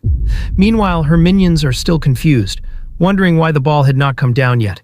The referee announces the victory of Class 3, and they all cheer in celebration that Soo-hyun pulled it off. Soo-hyun nonchalantly asks Seol whether it means they won. Seol's mouth is wide open in shock, impressed by what she just witnessed. Next up is the dance time of dance club member Yang Sewa. The announcer moves to the side, revealing her as he tells the crowd to clap. The music starts to play in the background as the crowd ogles at her beauty and her dance skills. The boys start falling in love with her, saying that they are done with Seol and that now they are on Team Yang Sewa. With a satisfied, sultry smile, she dances, shaking her hips and flaunting her moves. Minduk is crying out in pleasure, as he declares that Sehwa is their high school's ultimate secret weapon, and screams that he loves her. The music continues as she points to Seol while muttering inwardly, "Everyone's losing their minds, huh? Kim Seol, so what if you're the queen in some silly game? In the end, the one who gets all the attention is me, right? While you're busy yapping with your friend, I'll go ahead and seduce Jun Soo-hyun." The music peaks, and Sewa winks at Soo-hyun. But Minduk misunderstands that she winked at him, and his heart starts throbbing in love, while Soo-hyun just watches with a blank expression. Meanwhile, Taemin is confused on what these idiots are doing. First, they were wearing military uniforms of South Korea, and now dance outfits with prison uniforms. He observes the boys wearing orange, and wonder if they are imprisoned or something right now. He feels confused. How is he supposed to eliminate the princess in a situation like this? Meanwhile, Hyuna tells Seol that she'd look pretty if she danced too, but Seol, in embarrassment, refuses the idea. Taemin wonders if he should wipe all of them out. He believes he could slaughter them so thoroughly they couldn't even open their mouths. He does a JoJo face, thinking he's the elite of the security bureau, so what does he have to fear? Regardless of the crowd, he could do it in 3 seconds. Just then, Soo-hyun calls his name, reminding that the relay race is next, and that he should get ready. Taemin becomes uneasy, wondering what that was just now. He didn't sense Soo-hyun's presence at all. Meanwhile, Seol observes Soo-hyun, wondering why he looks different today. Just then, the announcer calls the final runners to please choose the friend they most like to go on a date with. Soo-hyun takes the baton and grabs someone's hand. She in surprise call out his name, and Seol is frozen in shock as he tells the woman that it's okay and that she should trust him and run. As he mutters her name, young Sewa is delighted, as he had chosen her over Seol. The scene now shifts to 10 minutes earlier, during the final event, which is the relay race. Taemin runs ahead of everyone with ease. Class 3 cheers for him along with the PE teacher. They are impressed that he had been hiding his skills all along. Taemin looks smug, thinking that this is no challenge for him. When he reached the first mission area, he sees a cup spicy chicken noodles placed on the table. He is supposed to eat it and then run to the next point. He thinks that this is easy and takes a mouthful, but in the next moment he bursts out flames as it's hella spicy. His tongue becomes numb as he feels intense pain. The announcer is confused, asking what happened since Class 3 just came in first, but now is finding difficult in the first mission. Minduk advises Taemin to hang in there, since a true battle is always a battle against yourself. The teacher holds his head in frustration, thinking they are gonna lose. Meanwhile, Taemin is finding difficult to eat, crying out that, compared to all his training until now, this is even more brutal. After some time, Taemin appears to be in bad shape. He leaves the rest to Marie. And so, after all that hype, Class 3 is now starting in last place. Marie flops her part by spilling water everywhere due to being sloppy. Once she reached the checkpoint, she cries out an apology as she had completely spilled the water. Hyuna, though, stretched her body while confidently saying, "It's fine." Then in the next moment, she took up with a hurricane spin, sending her trash teammate flying. The announcer is shocked that Hyuna is already ahead of everyone in the sack race. She finally reached the checkpoint and orders Soo-hyun to do whatever it takes and win. He rogers that and prepares to run. The announcer then reveals that the final runner in the race should choose the classmate they most want to go on a date with. Soo-hyun perks up at the word date and turns to Seol, but she looks away while inwardly saying, "Ugh, how annoying. Are they going to pick me again? Well, I did try hard during soccer because of that date thing too." Just then, Soo-hyun holds someone else's hand. The girl is surprised as she called out his name in confusion. Seol's eyes widen in shock by what she witnesses. Sewa asks whether this is real. Soo-hyun says it's fine, so she should trust him and run. Sewa is delighted by the turn of events as he calls out her name. Soo-hyun then prepares for the three-legged race, while asking if she can do it. She with a wink affirms, asking what he takes the dance club's athletic ability for, though she secretly hates sports. She then took his hand and intertwined it. Soo-hyun praises her strategy and says he'll trust her and run. The announcer is impressed by their teamwork. Meanwhile, the other girls tease Soo-hyun of cheating on Kim Seol. Marie especially looks worried. In the end, Class 3 wins first place, and the students surround him, celebrating their victory, while Seol stands in the side alone.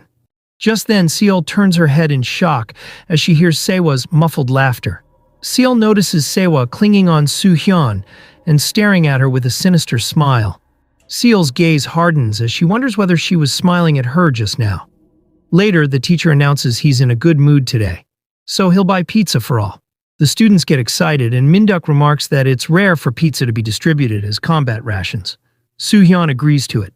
Just then, Sewa approached Soo-hyun, congratulating him. He praises her also that she really did well, and thanks to her they got first place. Sewa blushes, while expressing how happy his compliments make her feel. Minduk, being hella sweaty from seeing this beauty, praises her that he didn't know she was this good at running too. Sewa covers her nose, not wanting to inhale his nasty smell. She thanks him but asks if she can talk to Soo-hyun for a moment. Minduk leaves with tears, realizing he wasn't chosen here either. Sewa then nudged on Soo-hyun's shoulder, asking when are they going. He in confusion asks about it, and she stares at Seol while muttering, "Where else?" Hyuna asks whether Seol is coming to eat pizza and that it sounds delicious. But Seol is distracted by Sewa flirting with Soo-hyun. Sewa playfully pokes his chest, saying, "You said you wanted to go on a date with me. I'm really looking forward to it." Soo-hyun then takes charge and tells Sewa they are leaving for the date now. Sewa is flustered by his bold move. Seeing this, the girls tease Soo-hyun for acting like he only had eyes for Kim Seol. They gossip whether Sewa and Soo-hyun officially started dating. Seeing this happen in front of her eyes, Seol stood up with a dark expression. And as Hyuna asked where she's going, she replied she wants to take a short walk. Meanwhile, Sewa inwardly enjoys the pained expression she caused on Seol's face. But she's more surprised that Soo-hyun is proactive than she thought. He knows to approach properly, and she remarks he's kind of cute. She thinks maybe he's fine to toy with like this. In the next scene, we see Soo-hyun handing her a drink. She thanks him, saying she'll enjoy, but asks if this is a date. He affirms with less interest, and we see them just seated together on a bench silently. Sewa asks if he knows the meaning of a date. He affirms, stating that it's spending time alone with someone of the opposite sex. Sewa is baffled by this. She awkwardly says that they should go somewhere even better together next time. Meanwhile, she inwardly thinks she thought he was just a bit unusual, but he's stranger than she expected. Then she leans her head on his shoulder, saying, "This is unexpected. Weren't you only focused on Seol? I didn't know you were interested in me." Soo-hyun reveals he had been watching her to confirm a specific suspicion. Sewa reflects on the easy, predictable pattern of boys, the kind of pattern where someone confesses out of nowhere after barely knowing you. When boys approach her, saying that they have thought about it for a long time, and they finally admit they like her, Sewa, like a sly fox, turns them down with a reasonable excuse, but keeps smiling as she answers. She replies to them with a sweet smile. "What should I do? I'm sorry, I don't really have room for a relationship right now. But I don't want things to get awkward between us, okay? Anyway, we are friends, right? Until you get a girlfriend, you'll keep hanging out with me, right? But let me know if you do get one.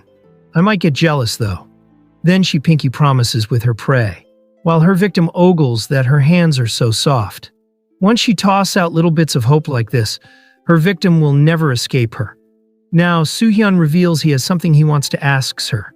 Sewa places her hand on his shoulder, and in a sultry voice asks what it is. She inwardly tells him to say it, and she thinks this will play out exactly like her normal pattern. But then her plan shatters as he randomly asks what she thinks about Kim Seol. She questions why he brought up about her all of a sudden. Soo-hyun replies, "Well, when I saw the way you looked at Kim Seol before, I could tell that you're quite conscious of her. And it was the same just now as well. That's why I wanted to ask what you think about Kim Seol." Yang Sewa acts defensively, crushing a soda can while saying that it's ridiculous. Then she glares at him, saying Seol must have asked him to find out for her. She adds that Kim Seol is the one conscious of her to send him here. Meanwhile, Sewa inwardly asks who he is to decide her feelings. Soo-hyun then puts on gloves, while remarking that he only asked for her opinion, yet she's awfully defensive. Sewa expresses outrage for suddenly being characterized as some weirdo. Then with a crazed expression, she says, "Kim Seol too, the nerve. Who does she think she is? Making you ask me that. Like I'd actually care about someone like her?" Soo-hyun then towers over her coldly, noting he has confirmed her aggressiveness. He tells her to place her hand on the chair and turn around. He warns that if she has any weapons, it would be best to discard them immediately. As he wriggles his hands closer to her, Sewa covers her chest vulnerably, assuming he's planning to violate her. But just then, Seol charges at him and does a flying kick to his face, shouting on what the hell this perverted bastard is doing. The scene now shifts to a few moments ago. The opposite class students talks about being envious of Class 3 on getting pizza. A girl asks her partner whether they should ask their teacher also, but her boyfriend laughs, joking that she already eats too much. Hearing this, the girlfriend sprints towards him, asking if he wants to die. The guy playfully runs, joking that her legs are short just like a pig. Meanwhile, Seol is passing by this couple all alone. She recalls the events between Soo-hyun and Sewa and wonders if she's actually bothered by them right now. She then gets frustrated, telling herself not to think about it, and who Jung Soo-hyun hangs out with is none of her business. She then imagines him as an annoying bee and thinks if that guy backs off, wouldn't that actually be better for her? Then she bites her straw in anger, thinking it's perfect, since she was already getting seriously irritated. She imagines Soo-hyun flying to his queen bee, and Seol thinks it would be a huge win if they disappeared. But then she swats her wild imagination away, wondering why she's thinking messed up things. She then stops walking and wonders what on earth she's doing here right now. Just then her gaze shifts as she sees Sewa smiling warmly at Soo-hyun. Seol pouts, saying, "Damn it, now they're openly flaunting it? Fine, stick together forever and vanish from my sight." But then she remembers the moment she shared together. She thinks that she's at least friends with him now. So as a friend, she should keep an eye on him because Soo-hyun is a lunatic, and who knows what he'll do. Then she sees him wriggling his hands closer to Sewa, and Seol is shocked by this guy's action. She quickly sprints towards him and delivers a flying kick right on his empty head while shouting on what the hell this perverted bastard is doing. Meanwhile, Sewa is stunned by her presence. She calls out to Seol in confusion and asks how long she's been watching. Seol shakes him with anger while yelling, "I wasn't enough, so now you're planning to cause trouble with someone else too." Soo-hyun tries to explain himself, but her constant shaking breaks his speech. Sewa's gaze darkens as she continues beating him. She calls out to Seol, saying, "Who do you think you are? This was your idea, right? You told Jung Soo-hyun to do this. Does it feel good making people look stupid?" Seol becomes frustrated, saying, "Damn it, I just saved you from this creep, you know? If you don't get it, just stay quiet." Sewa then replies, "Ah, so this is how you gaslight people into following you around?" Hearing the word gaslighting, she shoves Soo-hyun to the ground with anger and confronts her about it. Sewa replies with a smirk, "Guess you're pissed because Soo-hyun's been sticking to me lately?" Hearing this, Seol comes face to face with her, questioning what she's talking about, and that Sewa can have that pervert all she wants. The scene turns tense as Sewa taunts her by asking if Seol is simply upset that Soo-hyun paid attention to her instead. Seol is furious, telling her to stop writing fan fiction. Soo-hyun attempts to mediate as the girls prepare for a physical altercation, but both girls angrily tell Soo-hyun to stay out of their intense personal confrontation. The girls label Soo-hyun as the biggest problem and tell him to be quiet. Poor guy catching strays by trying to help. Meanwhile, the scene shifts to Hyuna. She's eating pizza while wondering where Seol went. We see Taemin enjoying the pizza as he had never had it in his country. The scene now shifts to later. In Soo-hyun's apartment, Chae-rin bursts out laughing, mocking him that Sewa is just a civilian. She asks if he seriously thought of doing a body search on that girl, and if Seol hadn't stopped him, things would have gone worse. Soo-hyun looks bashed as she jokes, asking who's protecting who at this point. Soo-hyun defends his actions, that he definitely saw young Sewa's aggression towards Seol, and that they almost clashed physically again today. Chae-rin cuts him off, saying, "Soo-hyun, boys like you wouldn't really get it. But there's a scary world only girls live in. Not dangerous like you think, but still frightening." Soo-hyun, though, states it looks plenty dangerous to him. She adjusts her glasses, saying, "You're too young to understand. Actually, it's better if you don't. Anyway, from what I see, that girl Sewa saying she's conscious of Seol isn't totally wrong. Seol does stand out after all, doesn't she? She's famous for being pretty, and her personality's far from ordinary. And lately, thanks to you, she stood out even more." Hearing that, Soo-hyun says Seol's combat ability is definitely impressive, and that made her stand out. Chae-rin tells this idiot that she didn't mean that. She explains to him some people feel resentment towards that side of her, but others might secretly admire her. The reason Sewa approached you is probably because you're the princess's man. Soo-hyun, though, in confusion, asks what she means. She replies saying, "Maybe it's a bit too complicated for our Soo-hyun. Anyway, tomorrow you'd better apologize to Sewa. She's a girl too, and body searching her was over the line." But Soo-hyun insists that the body search was justified. Then Chae-rin becomes furious, asking if he wants to get punished for threatening a civilian. She sternly orders him to apologize first thing tomorrow. Chae-rin's terrifying aura forces Soo-hyun to submit and promise an immediate apology. The scene now shifts to the next day. In the classroom, Sewa prepares herself at her desk, carefully checking her reflection in a compact mirror. Soo-hyun's sudden appearance behind Sewa causes her to scream in genuine surprise. Soo-hyun requests a private conversation, while Sewa, upon seeing others enter, attempts to process her lingering shock. She masks her irritation, reminding herself to maintain her public image before the others. Soo-hyun approaches the conversation with a blunt and direct intent to offer an apology. Sewa watches Soo-hyun with a curious expression, and in the next moment we see them outside the classroom, alone from others. Sewa asks why he dragged her all the way here to talk. She questions if he's going to try anything weird again. He then reveals that's the exact reason he wanted to apologize for. In a formal manner, he apologizes, saying that he misunderstood her. Seiwa dismisses it, saying, "It's fine. I already knew you were a weirdo anyway. At least now it's clear, so that's good." She then winks, saying, "Just so you know, I'm not actually interested in you or anything. So don't get the wrong idea, okay?" But Soo-hyun gives a dejected reaction, asking if that means they are not even friends anymore. Seiwa is caught off guard by his unexpected cuteness. Then she playfully nudges him, saying, "Of course we're still friends, but since Seol's around, let's draw a clear line, okay?" Meanwhile, she inwardly thinks keeping it at this level isn't so bad, and she can toy with him for now. She then asks whether he likes Seol, and he confirms he likes Kim Seol. Hearing it out loud is kind of irritating for Seiwa. But then his next words stun her as he says, "Still, I don't want to compare you to Seol. You've got your own strengths and charms. As a woman, I think you're just as attractive as Seol. Maybe even more attractive." Meanwhile, he inwardly thinks compared to Seol, Seiwa is more sociable and friendly. Then he abruptly ends the conversation, reminding that class is starting soon, and thanking her for her time, saying they should head back now. Seiwa is left reeling, wondering if Soo-hyun is intentionally trying to manipulate her emotions.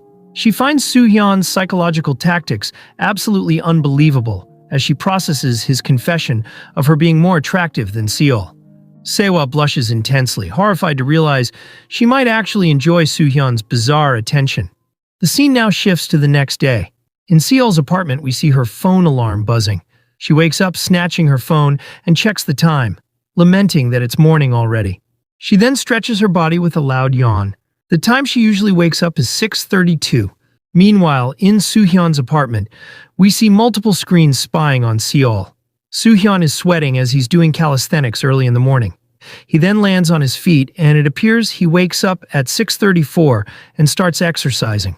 Just then, we see Chaerin walking out her room groggily, complaining about having a headache. She then gives a thumbs up, remarking his abs are looking great. She stretches her body, saying she woke up too late, so she couldn't check on Seol. But Soo-hyun tells her not to worry, since he already checked it for her. He reveals that soon it will be time for Seol's washing up and personal hygiene. Hearing that, Chaerin is flabbergasted. Seol is about to strip, and Chaerin screams at him to look away, saying that any further and there's no turning back. Later, we see Soo-hyun taking a shower. Then he looks at the viewers, asking what they are looking at. After dressing up, he prepares various dishes for them to eat. Chaerin praises that he's always good at cooking. Soo-hyun replies that meals are part of the mission too. Meanwhile, at Seol's place, we see a note asking her to eat breakfast before going to school. She eats a bland breakfast while watching Kiri Recap. Even some of my viewers are watching this video while eating. After having their breakfast, Soo-hyun and Seol leave their house in the same time. On the way, Seol meets up with her friend and shows her a funny recap she watched earlier. Meanwhile, Soo-hyun is stalking her, noting that there are no abnormalities on the way to school. Then we see Seol complaining about Soo-hyun to Hyuna. Now at school, Soo-hyun appears out of a bush, startled a student nearby as he notes there are no abnormalities around the school. In the classroom, Min-duk pops out of the cupboard as usual, and there is no abnormalities here too. Meanwhile, Seiwa applies lipstick and approaches Soo-hyun's desk, greeting him a good morning. He greets her back, and she seductively rests herself on his desk, asking if he always comes this early. Soo-hyun notes that at 7:54, while confirming safety, an unusual situation had occurred. Seiwa then asks if what he said earlier was serious. Soo-hyun in confusion asks what he said. Meanwhile, Min-duk perks up that his idol Seiwa-chan is talking with Soo-hyun. Seiwa in a sultry voice says to Soo-hyun, "What else? Yesterday you said I was more attractive than Seol." Right at that moment, Seol enters the classroom, asking Hyuna on what they should have for lunch. Seiwa becomes annoyed that Seol showed up at a time like this. Soo-hyun, seeing her aggressive expression, quickly pins her, telling her to stop it. Seol is startled by what she sees. Seiwa looks up at him in disbelief, as he had pinned her to the wall, and the scene turns romantic as he says to her, "Let me be clear. You cannot harm Kim Seol, even if you might be more attractive than her. That does not give you any right to hurt her." Hearing this, Seiwa becomes flustered. She asks if he could let go of her hands while he's saying that. Just then, Seol delivers a hefty blow, remarking he had not improved at all. Meanwhile, Seiwa holds her wrist, wondering why that made her heart race. Later during lunchtime, we see Soo-hyun having the exact size of Min-duk's meal. Meals are vital during missions, but must be eaten quickly. So in 2 minutes he finished his meal, while Minduk had barely eaten anything. Seol is surprised, wondering how he ate all that and not gain weight. Later during class we see her dozing off. Suyeon notes there are no abnormalities. After the 5th period, it was break time. We see a girl live streaming, while others goof around as usual. After the 6th period, the classroom turns tense as a student goes to fight with the cleaning guy. Kyung then flames up the fight, and during the class cleaning time, the classroom erupts in chaos as the cleaning guy knocks out a student. After all these chaos, he reports there are no anomalies during afternoon classes today. Meanwhile, Seol sighs, asking why their class is always so noisy. Hyuna brushes her hair, saying that it's not the real problem. Later, at the end of class, the teacher warns the students not to go anywhere weird and just head straight home. As Hyuna escorts Seol, Soohyun notes that the mission is complete and there are no anomalies. But Hyuna opens her eyes fully and glares at him, thinking he's pathetic to report that there are no anomalies. Taemin didn't come to school today, and that's a big red flag because he had no reason not to. Hyuna vows she'll strike Taemin before Soohyun ever gets the chance, and she'll prove she's better than him. The scene now shifts to somewhere else. We see Taemin dressed up formally. He asks a mysterious woman on whether she's sure it's safe to be wandering around like this. She asks whether her face has been made public in South. Taemin, though, tells her to be cautious, because from South Korea's perspective, she's a top priority figure. She then turns to him, saying, "Comrade Taemin, does my presence make you that uncomfortable?" He then quickly stiffens, denying it. She waves it off, saying, You don't have to do that. Please, relax. Someday the rotten hierarchy of North Korea will collapse. And here, it means nothing anyway. Folks, I think this mysterious woman is Seol's secret older sister. The scene now shifts to the next day. We see Seol walking through a park happily, thinking it's been forever since she had time for herself. She had even put on new clothes and feels super good. Through online, she had bought this outfit for a discount, and she spent all her money on it. Then, as she's about to sip her drink, a cute puppy charges at her. She wonders why it's heading straight towards her. Then it jumps on her, causing her to scream in panic and fall to the ground. She cries out as the drink stained her brand new clothes, which she spent all her savings on. Then the mysterious woman from before approaches her, saying, "Oh my, are you okay? Our Hyokmyong just really loves people. I'm so sorry you're not hurt, are you?" She then worriedly wipes Seol's tears, saying that it's totally stained. Seol is caught off guard by her gesture and mutters, "It's fine." Seol, with a blush, inwardly remarks that she's really beautiful. Then she snaps out of it and yells, stating that her outfit is brand new and expensive. She asks what she's gonna do. The woman replies gently, "Oh my, it was new? Then maybe I should compensate you, since it happened because of Hyokmyong." Seol tells her that it's not necessary, but the woman reveals she was going shopping nearby anyway, so she can also come along. Seol is confused, thinking she's suspicious. Meanwhile, the puppy from earlier ran to its real owner, and the owner calls it Minky, asking where it has been. Folks, it appears this mysterious woman planned everything from the beginning. The scene now shifts to a luxury boutique department store. Seol is impressed by the sight. The mysterious woman tells the employee to recommend clothes that would suit Seol, and Seol, upon seeing the price tag, is jaw-dropped. All the famous brands she heard of is here. The employee then appears right in front of her, remarking her face is so small. Seol lets go of the price tag, thanking her compliment. The employee pulls her away, saying she'd look good in anything. Seol cries out to the mysterious woman, asking if this is really okay, and this place looks way too expensive. The woman simply waves at her, saying it's fine, and she should try whatever she likes. Later, we see her wearing seifuku. She looks embarrassed, as the employee says she looks cute in this outfit. Next, we see her wearing an elegant strapless white mini dress with a sweetheart neckline, accented by a large black ribbon bow with a white rose centerpiece at the waist, paired with long black opera-length gloves. The employee exclaims it's pretty on her, and Seol starts gaining some confidence. Next, she wears a casual, sporty, cute outfit and is a little excited by it. There are too many choices, and she's left in a dilemma on what she should pick. Then Seol gets shocked as the woman pulls out her black card, paying a hefty amount. Later, we see Seol carrying a lot of bags. She nervously asks, "Really, am I allowed to accept all this? Everything here must be expensive, are you rich?" The woman shrugs it off, saying it's not that expensive. And for the rich part, she denies it, saying she just wanted to buy them for her. Then she remarks she must be hungry after shopping and asks if she wants to go eat together.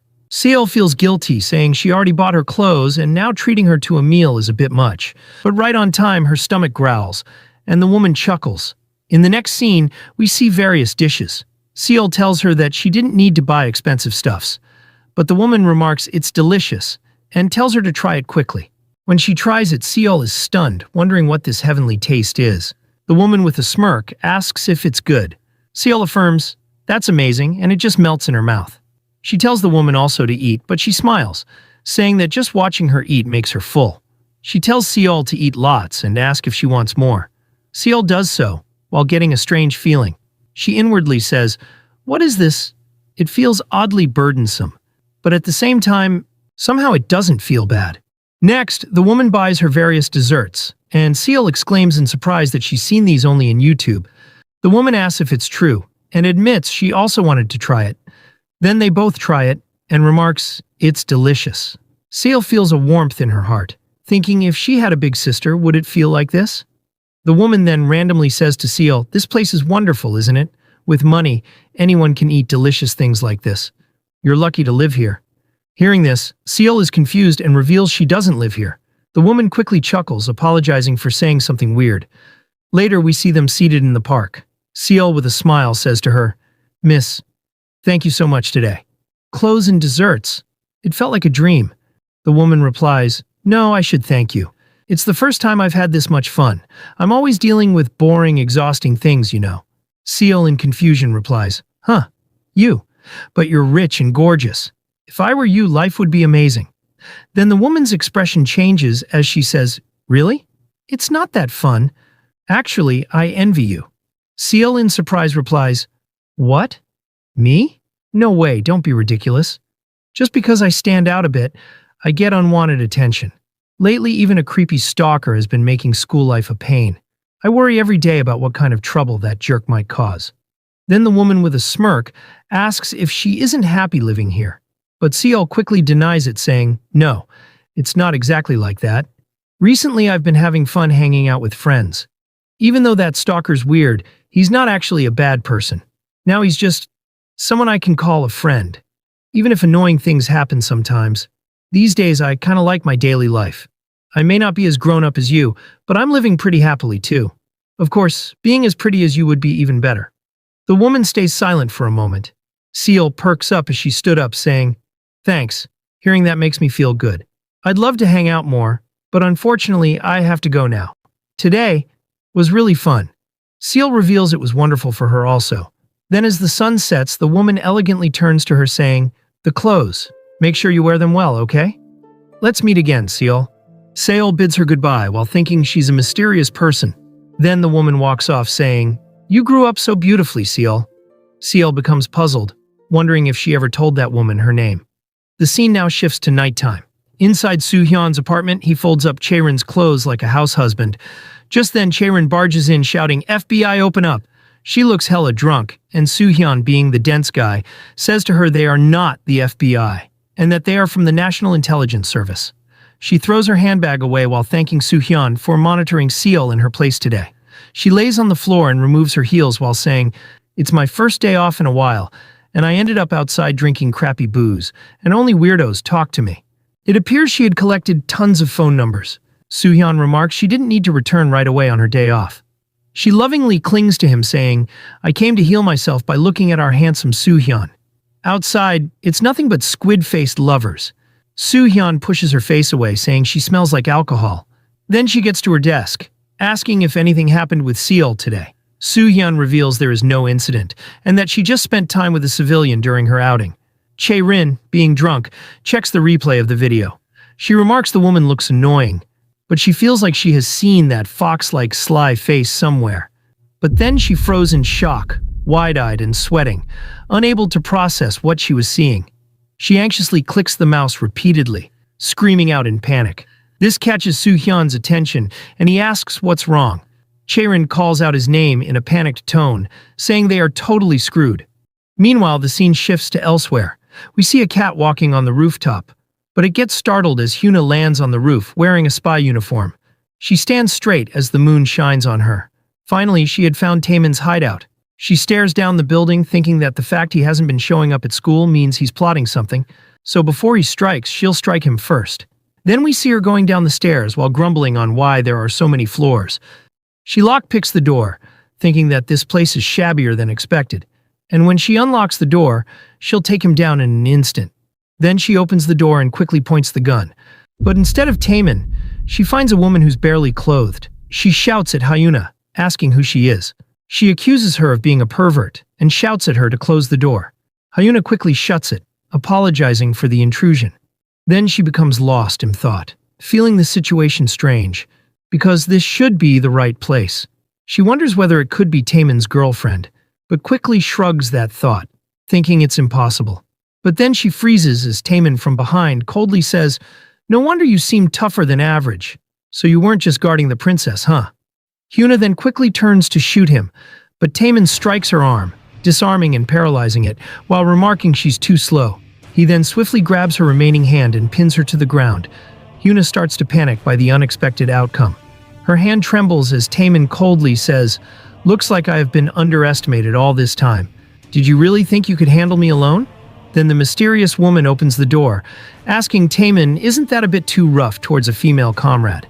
Then she observes Hyuna's skin-tight spy outfit and remarks, "Oh my, your clothes. You have been completely tainted by South Korean capitalism, Comrade Lee Hyuna." Puzzled, Hyuna asks who she is and how she knows her name. Then the woman, with a sinister smile, apologizes for being quite rude earlier. The scene now shifts to the next day. Team leader Sung Chae-rin's higher-ups communicate with her saying, "I know you were off duty, but Mokran was in contact with the princess for about 5 hours. That's more than enough time for something unusual to have happened. Do you have anything more to report?" She replies that she has no excuse. The higher-up then says, "In any case, she set foot in South Korea. For now, we cannot cause any harm to Mokran. She is also one of the successor candidates. If anything happens, it could immediately escalate into an inter-Korean issue." Regarding Operation Taming the Princess, the unprecedented mission of a dictator's daughter, she was already adapting perfectly to democracy and freedom in South Korea. We don't know what kind of change her contact with Mokran may have caused. Additional agents will be dispatched soon. Since we're short on personnel, your disciplinary action will be postponed. Chae-rin, in a serious tone, replies, "Understood. Thank you. Then I'll resume my duty." The higher-up orders her to carry on and keep up the good work. Then, as the video call ended, she drops her persona. With a sigh, she mutters that somehow she avoided punishment. But still, they also didn't know either, so blaming it all on her is too much. Meanwhile, Soo-hyun stood behind her with guilt, apologizing to her that it's his fault for failing to check despite it being important intel. She shrugs it off, saying, "You did nothing wrong." Mokran, whose real name is Kim Yoon, has never appeared publicly in North Korea. Even within the NIS, only a few know her face. Like Seol, she's a successor candidate, but ranked low in the security bureau. I have no idea why she suddenly came here, so you don't need to blame yourself. Who could have predicted she'd show up in Korea herself? Still, Soo-hyun feels guilty and mutters that he understood. Chae-rin then talks about the unexpected reinforcement and admits she's really curious on what kind of person they'll be. Then somewhere else we see a mysterious woman dressing up. Probably she's the new reinforcement they're talking about. Anyway, Chae-rin is confident that no matter who comes, she won't lose, because no one could ever beat Office Nuna. Soo-hyun, though, tells her to change her pants first. Damn, it appears this chick had been on a meeting while wearing a suit, without any proper pants. Anyway, moving on to the school. Seol excitedly shows off her shoes, saying, "Hyuna, guess what happened to me over the weekend? It was insane. Guess who bought this for me? A gorgeous stranger Unni I'd never seen before? Out of nowhere, she treated me to expensive food like Santa showed up." Hyuna exclaims in surprise, though she inwardly knows the truth. We then get a flashback. She had asked Kim Yoon whether she's really no longer targeting Seol. We now see that Hyuna is restrained onto a chair. Kim Yoon, in a sly tone, replies that from their side, yes, they are not targeting Seol. Then she toys with the vulnerable Hyuna, saying that she met Seol today, and that she's such a cute kid. Hyuna inwardly laments that she even missed their contact with Seol, and realizes she's doing a bad job at her mission. Then as Taemin glares at Yuna, Mokran says to her that comrade An Taemin won't harm Seal for the time being. Yuna then gets alarmed as she says, "You're cooperating with the puppet state, aren't you? You claim to protect Seal, but it's hard to just ignore that. Please continue diligently protecting Seal. We're compatriots. Wouldn't it be nice to get along?" Now in the present, Yuna stares at Taemin while inwardly saying, "Was it just lucky to have made it back alive? I thought An Taemin was just a fool and let my guard down. I'll repay this debt someday." Meanwhile, we get Taemin's perspective. He's thrilled that Yuna looks pretty frustrated. It's been a while since he experienced the cold, heavy sense of real combat. A long time of humiliation and oppression was making him sick of everything. He inwardly thanks comrade Kim Yoon for giving the chance to thoroughly humiliate Yuna, and that it's time to return as state security elite, An Taemin. Yuna notices him staring at her intensely, and she stares back with annoyance at his smug behavior.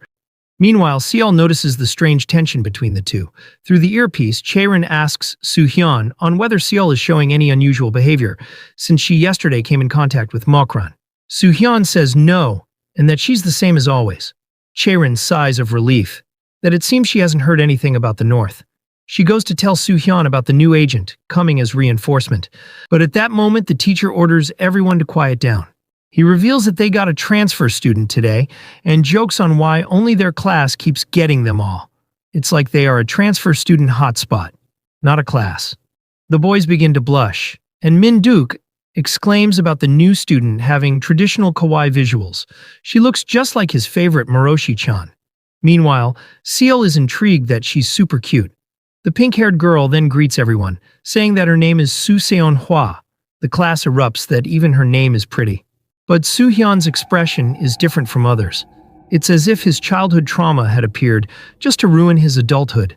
Later, the girls surrounded her desk, questioning if it's been a while since she came back to Korea. She affirms, revealing that she traveled a lot since she was little. They become impressed, saying she should be really good at English. Seon-hwa chuckles, saying she's not that good, and they all praise her for being humble. Meanwhile, Sewa stares at her with jealousy, thinking that's the kind of vibe boys would like. Seon-hwa reveals she was hoping someone could show her around the school, and right on cue, the boys gets excited. Yoonji and Kyung ask her to choose any one of the boys.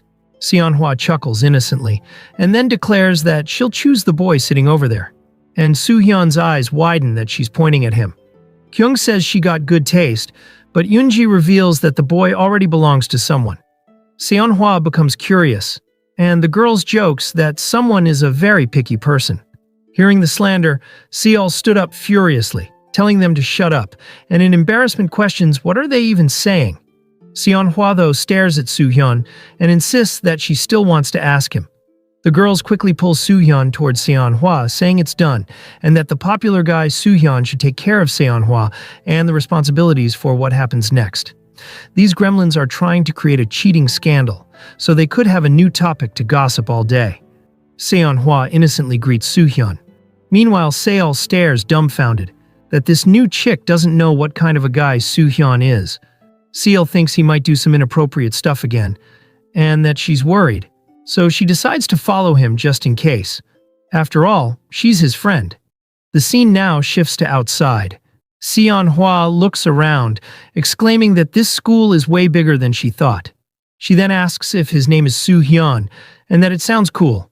Soo-hyun stops walking and tells her to drop the act now. He asks how she's here, and that she isn't supposed to be in his class. He goes to say the reason on why she's not supposed to be in his class, but she interrupts and answers with a seductive smile, saying, "Because I'm 1 year younger? Appa?" Soo-hyun with a gentle smile asks on how she ended up in his class. She replies, "Well, being in the same class is the most efficient position. I didn't expect to get assigned and complete a transfer in just 1 day. Our company is really impressive, right?"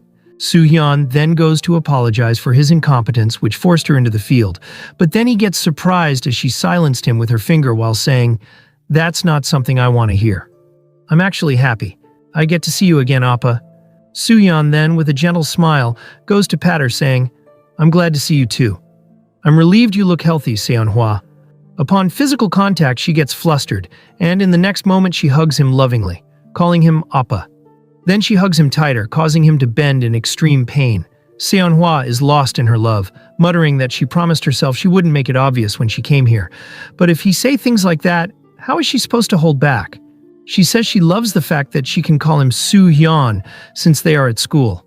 Meanwhile, Seo observes that this yandere is nearly hugging him to death, while repeatedly calling Soo-hyun's name lovingly.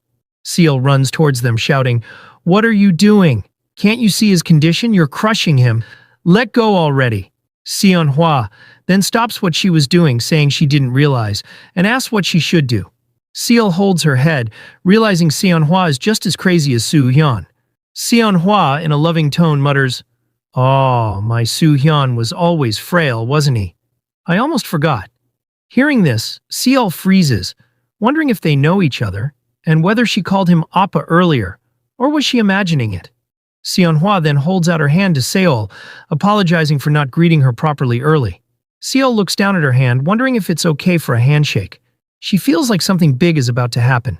Right then, Seonhwa's expression darkens as she asks what's her relationship is with Soo-hyun. Seol, with a blush, crosses her arms with a scowl, saying, "What? Why ask that all of a sudden?" Seonhwa notes that since she followed them all the way here, she thought the two have something special. Seol retorts that it's a misunderstanding, and that he's just an extremely annoying classmate. Then she remembers the group picture they took together. Seol looks away with a blush, muttering that they are just friends, that's all. Seonhwa then effortlessly carries Soo-hyun on her shoulder, while thanking Seol for answering and that they should get to class now. Seol is shocked, wondering who exactly she is. Seonhwa walks away, teasing that Soo-hyun is so weak, and what will she do with him? Later, through the earpiece, Chae-rin asks if his touching reunion go well. He reveals that it wasn't exactly smooth, but the meeting was successful. Chae-rin remarks that she didn't expect the company to send Seonhwa. Unlike Soo-hyun, Seonhwa adapts to school life fast. Chae-rin teases that since he was her childhood friend, Seonhwa had known Soo-hyun even when he was a crybaby. Chae-rin then says they will go over handover and mission assignments later. And for now, Soo-hyun has to just help Seonhwa settle in today by getting sweet and cozy. Now in the grounds, the ladies urge Seonhwa to just throw the ball. Min-duk calls out to Seonhwa loudly, telling her to throw it at his mighty bulletproof body. Seonhwa asks the ladies if she should just throw and hit him. They affirm, signaling her to kill him. Then in the next moment, Seonhwa throws the ball, narrowly missing Min-duk.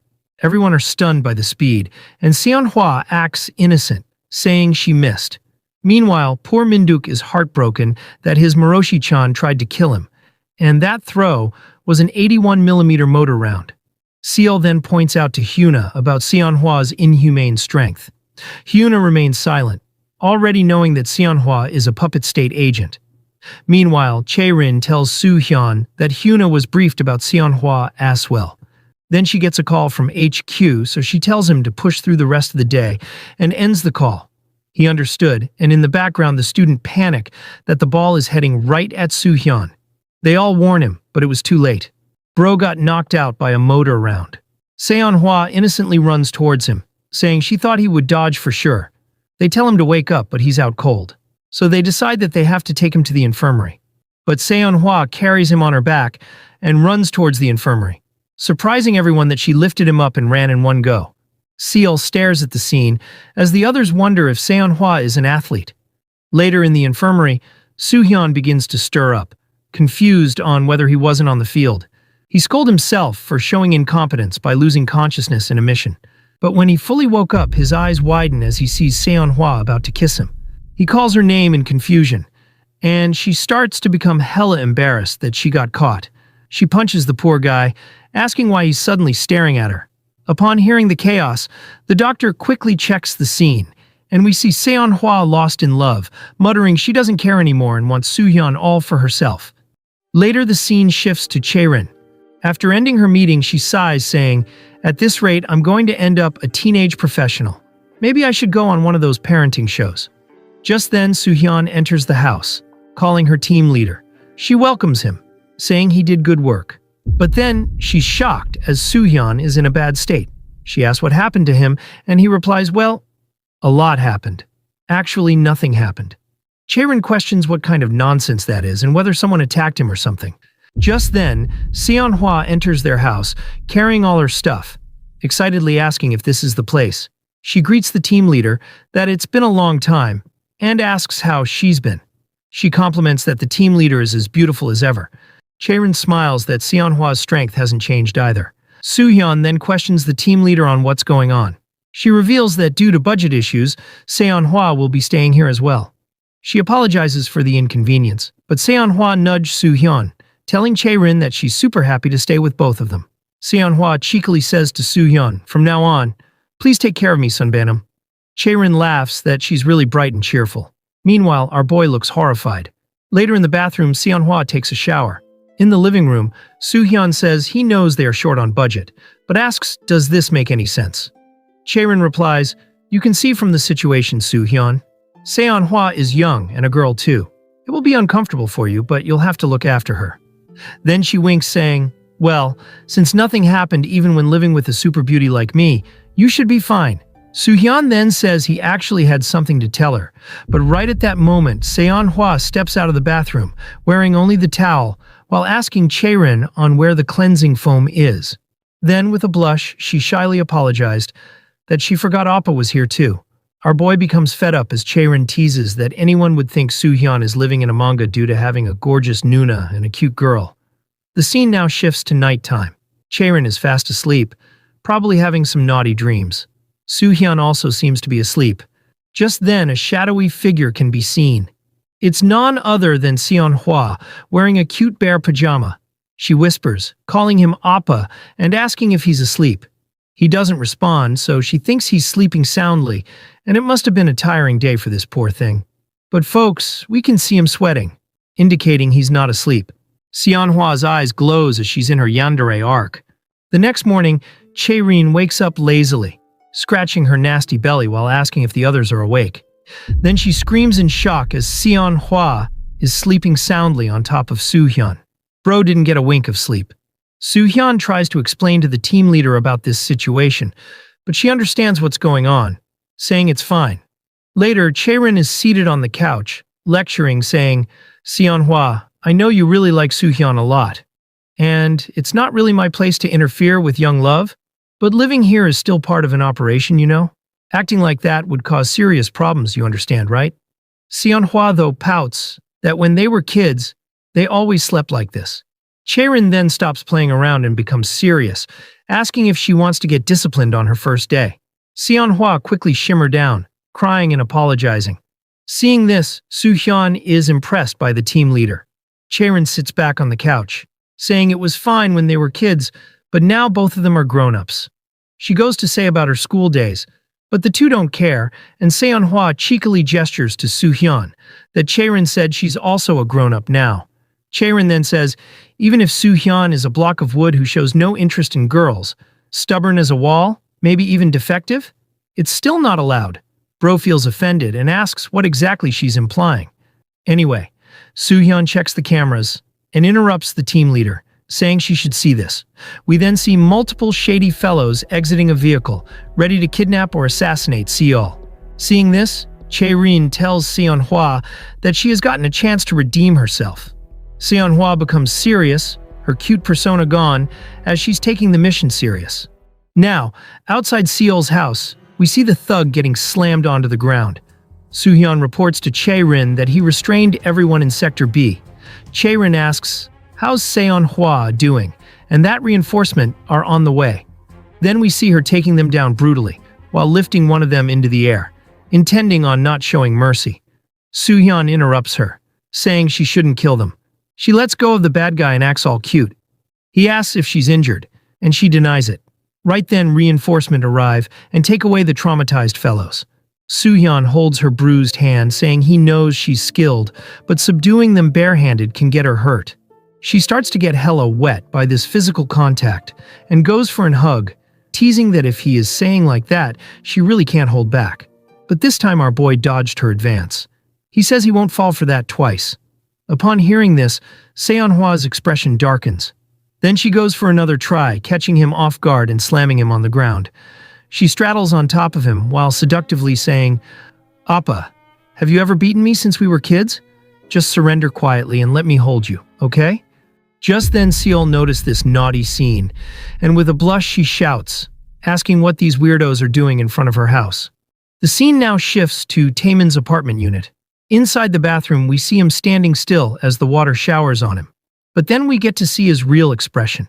He's barely trying not to shiver from the cold water. Apparently, these guys are way poor, so the boiler won't turn on today also. Anyway, after showering, he salutes to a picture of their leader for allowing them to have such a plentiful meal again today. But then Taemin remembers the food he ate with his friends. Now when he eats the plain bowl of rice, he wishes he was able to eat tteokbokki again. The scene now returns to these weirdos. Seol questions what they are doing in front of her house. Soohyun starts acting, asking if this is her house, and that it was a coincidence. Seonhwa, in an annoyed tone, tells her that they were just out for a walk. Seol doesn't buy it. She shouts, "Don't lie to me. And what's with those clothes? Anyone can see you look suspicious. Why are you two clinging together in the middle of the street this early morning?" Hearing this, Seonhwa becomes really annoyed. She directly confronts her, saying, "Why don't you mind your own business? What does it matter what we do in the morning? Do you know who we're suffering because of? If you know that, then shut the—" But before she finishes her words, Soohyun pulls her away, ordering her to stop. Seol looks alarmed by Seonhwa's words. Soohyun tries to de-escalate the situation, saying, as Seonhwa said, "We simply ran into each other by chance while taking a walk. And we're wearing this because people say the morning streets are dangerous these days." Seol goes to say that it makes no sense, but Yuna flung herself onto Seol, almost knocking the wind out of her. Seol questions why she's at her house, but Yuna, in concern, asks if she's okay, and whether she's hurt. Soohyun quickly carries Seonhwa away, saying that he'll meet her at school. Seol shouts at them to wait, but it's too late. She laments she had something to ask. The scene now shifts to a little later. In the classroom, the girls iron Seonhwa's hair, and she asks if it will come properly. They assure her that it will be good, and compliments that her hair is so nice. Seonhwa thanks them, feeling excited on how it would turn out. Meanwhile, Seol observes them, thinking that everything is strangely different. Once the girls finish, we see that Seonhwa's hair had become like Tatsumaki's hair. She starts crying that it totally looks weird. The girls laughs that it looks cute. Seol then stares at Soohyun, thinking that everything feels really different at school. Minduk shows a magazine to Soohyun, asking if he had read the month's Webtoon magazine about the Delta Force deploying new equipment. Seol notes that Seonhwa is not sticking close to Soohyun either, and that she can't understand what's really going on. Seol then turns to her friend, saying she's low on sugar, and asks if she wants to go to the snack bar. But then she's confused as Hyuna is trembling in panic, realizing there was an attack this morning, but she couldn't do anything. And what worse was that she was slower than those South Korean guys. Hyuna begins to spiral, that she's useless, and doesn't deserve to protect Seol. Seeing her unusual behavior, Seol becomes alarmed. She inwardly says, "What's going on? Hyuna's acting strange too. It feels like everyone's leaving me out. This is so annoying. What's this strange feeling I keep getting? No, maybe it's more like deja vu. This feeling that something is going on that everyone knows except me." Just then, Seol's hearing distorts. Sounds stretch and warp into something unrecognizable. A sharp ringing pierces through her skull, drowning everything else out. Then her vision becomes blurry, making her feel extremely dizzy. A wave of nausea crashes into her. Her stomach churns violently, rising up her throat as if something inside her is trying to claw its way out. She can't handle this strange feeling anymore. Her body starts trembling violently. But then she snaps out of it as a voice calls out to her, asking whether she's okay. It was Soohyun. He notes that her complexion hasn't looked good for a while. Her breathing is rapid and she's sweating too. Then she's taken off guard as he placed his hand on her forehead to check her temperature. He remarks that she doesn't have a fever and tells her to inform him right away if something happens. Seol is hella flustered and inwardly wonders why she suddenly feels fine again. Just then Seonhwa appears between them, asking what Soohyun is doing. With a dark expression, she tells him that she wants to talk to him for a moment. Seonhwa then glared at Seol, thinking she annoyed her. But this time she feels annoyed by Soohyun instead, and she glared at him like an angry chihuahua. The scene now shifts, and we see the two seated on a bench. Soohyun says to Seonhwa that he wanted to ask about what happened this morning. He mentions that she showed hostility towards Kim Seol, and that she needs to fix her attitude since they are on duty. However, Seonhwa pouts, saying, "Why should I? She's just the protection target. All we have to do is make sure she doesn't get hurt, right? If anything, Appa, you're the one paying too much attention to her." Soohyun crossed his arms and replied that it's natural, since it's part of the mission. However, Seonhwa insists, saying, "I don't like it. You and the team leader have suffered all this time, and it's all because of Kim Seol. Why do we even have to protect her?" Then he firmly says, "Seonhwa, enough. I'm simply carrying out the mission assigned by the company. There's no reason for me to make value judgments about it." Seonhwa pouts, saying, "You're always been like that, Appa, hiding behind orders and missions." Soohyun tells her that they not only protect Seol's safety, but also her peaceful daily life. That's their mission and goal. Meanwhile, we see the girls messing with Seol's hair. Anyway, Soohyun pats Seonhwa's head while saying, "We just need to do our job. I don't want you to walk the same path as me. I'm someone who could disappear anytime." Hearing this, she cries, telling him not to say things like that. Then with a smile, she wiped her tears, saying, "I didn't know you thought like that. I thought you liked Kim Seol or were interested in her." But Soohyun bluntly says he does like Seol. The atmosphere becomes tensed as Seonhwa question in confusion. Soohyun reveals that he has said it to others too, that he likes Kim Seol. It appears our boy didn't say the part loud, that he likes Seol as a friend. So the misunderstanding deepened. He asks why Seonhwa is being silent suddenly. Then we see that she's hella pissed, ready to beat the shit out of him. We then get a flashback. When Seonhwa had been a kid, the boys had bullied her by calling her a pink pig. Holding a teddy bear, she cries, telling them to stop teasing her. They mock her, asking whether she'll oink while crying. Then she hugs the poor teddy bear tightly, while muttering that if they keep teasing her, she really will. But before she finished her words, they sarcastically remarks whether she'll use pig power. Just then, Soohyun tells the guys to stop it, and that if they keep it up, they will really get hurt. The boy sarcastically says, "Whoa, so cringe. Is young Soohyun really defending the pink pig right now?" Soohyun calmly replies, "You don't understand. Right now I'm trying to save you guys." Then in the next moment, Seonhwa punched the poor teddy bear against the wall, and the boys quickly beg for mercy. Later, she tells Soohyun that she could have totally crushed them if he hadn't stepped in. He stitches the poor teddy bear while saying, "If you used your full strength, they'd already be dead. And you have no reason to be angry, Seonhwa. Just ignore the words of people who dislike you." However, Seonhwa just says, "Whatever. Why do you always talk like an adult? You're only a year older than me, acting all superior." Hearing her attitude, Soohyun stops sewing the plushie and asks whether she wants him to fix it. She quickly shimmers down, apologizing and pleading him to fix it. Soohyun then continues while saying, "From now on, we only need to listen to those who need us. No need to think about anything else." However, she pouts, saying, "I don't care. That's too hard. That's for adults to think about." He then gives the plushie to her, saying that it's all fixed. She excitedly takes it, thanking him and saying that it's so cute. He then pats her head, saying, "It's not that hard, Seonhwa. I mean, you only need to care about people who like you." Then with a blush, Seonhwa asks whether he likes her. He replies, "Yeah, I like you." She gets excited, asking whether it's true. He affirms, saying that there is no reason to dislike her. She then smiles, revealing that she likes him too. Soohyun asks if it's true, and thanks her with a gentle smile. The flashback now ends, and Seonhwa confronts him, asking how he could say he likes Kim Seol now. He stutters, saying, "Wait, Seonhwa, I don't know what you're saying, but I feel a strong murderous intent from you. Calm down and take a deep breath. It's probably temporary." However, Seonhwa doesn't hear him out, and he could only scream for mercy. The scene now shifts to the classroom. The girls had finished styling Seol's hair and are captivated by the outcome. The new wavy hairstyle makes her stunning. She shyly asks how she looks, and they show her a mirror. Seol is impressed that it actually seems pretty good. The girls began taking selfies with her, ogling that Seol's face is insane, and they wish to be born with her face in their next life. Marie also joins in the selfie, and Seol adjusts the angle. They note that even in this angle, Seol's face looks pretty. They then tell her to do the Iris Out Reese dance from Chainsaw Man, and reveals that it will at 1,000,000 views instantly. Seol gets embarrassed, saying that she doesn't want to do that. They lament that it's a shame, since it would have gone viral.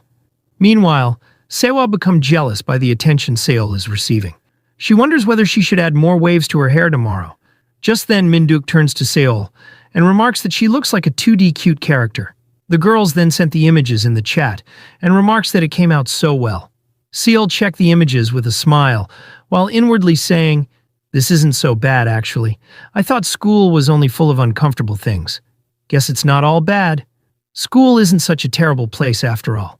Just then, she imagines Soo-hyun complimenting her new look, remarking that it suits her well. Then she becomes embarrassed, thinking why she imagined that jerk's reaction, and wonders when he will be coming back. Meanwhile, a staff noticed that Soo-hyun is lying beaten on the broken bench. Anyway, the scene shifts to later. As the classes continued, Seonhwa was staring daggers at Seol. Seol feels uneasy by the constant staring, and wonders whether it's due to Soo-hyun. Seonhwa throws an eraser at Soo-hyun, and Seol thinks that they should deal with it themselves instead of dragging her into it. She then curls her hair while inwardly saying that in the end, Soo-hyun didn't even get to say anything about her hair.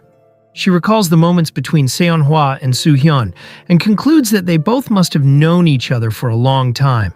Just then, through the earpiece, Chaerin scolds Seonhwa to cut it out, and she promptly complies.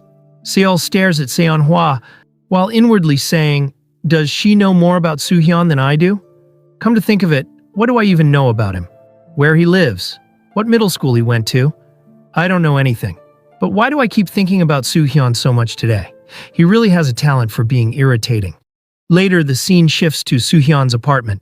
Chaerin looks pissed as Seonhwa openly puts on Soo-hyun's hoodie while saying, "Appa! This is the outfit you always wear, right? I'll borrow it from tomorrow. That way, Kim Seol will know I'm special, won't she?" Chaerin complains that she's openly acting like this in front of her now.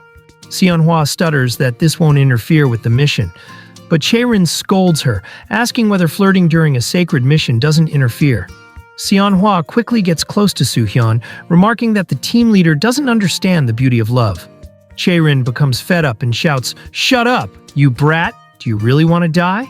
Seonhwa cries on Soo-hyun's chest, saying that the team leader is so scary.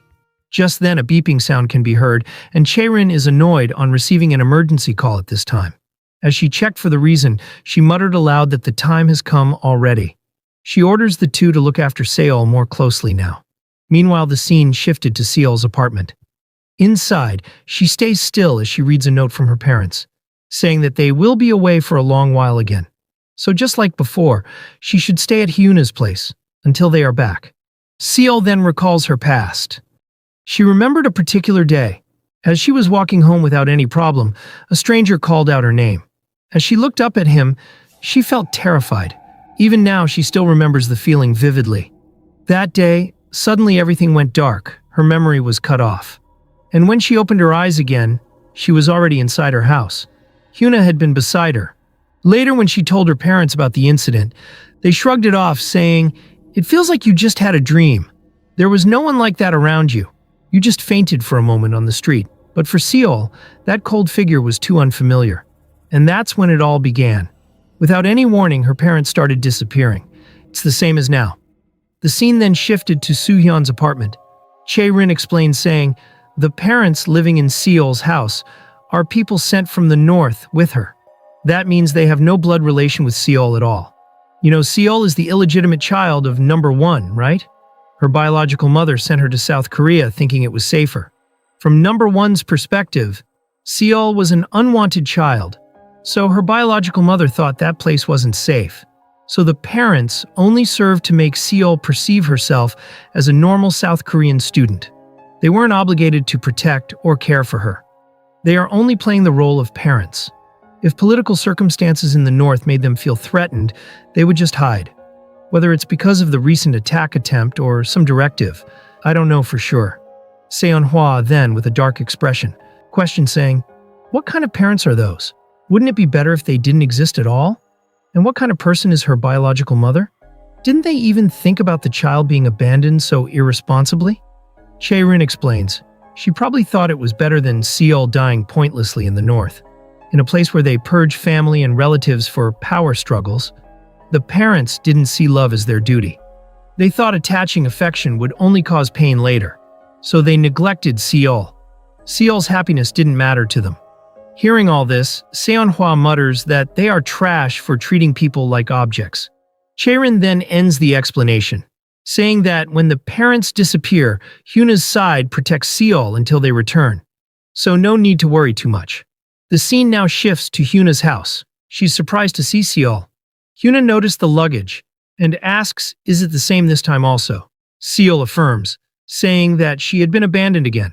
Just then Taesik remarks that Seol is here. She greets him, and then a man flinched at her in disgust. Seol is confused by the strange stare. Taesik quickly apologized to Seol, saying that today they have guests and that they are in an important discussion. He apologizes again and asks if she can come back again tomorrow. Seol looks confused and then lets out an awkward chuckle, admitting that she came here too suddenly. Once she left, a man questions who she is. Taesik simply replied that she's his granddaughter's friend. However, the brown-haired guy shouts, telling him not to hide it, and that they know she is the leader's daughter hiding in the south. The other dude looks confused, and Taesik finally says that if everyone already knows, there's no need to hide it. Hearing this, the other guy stood up, asking if it's true. The brown-hair guy in fury comments, I never thought the rumors among fellow Koreans would be real. Damn it.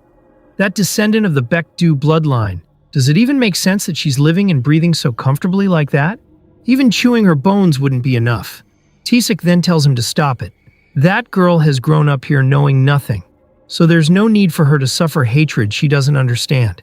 But the guy insists that being related to Baekdu bloodline is a crime. He nor the other comrades would accept it.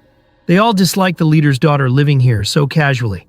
Hearing this, Hyuna becomes worried about Seol. The man then says, I won't persuade you, but if that Baekdu bloodline lady keeps appearing here, I can't guarantee what I might do. Taesik remains silent, and after they left, he tells Hyuna that Seol can't stay here. Hyuna questions the reason, and he apologizes, saying, seeing Seol stirred up the other comrades. Staying here might even be dangerous for Seol.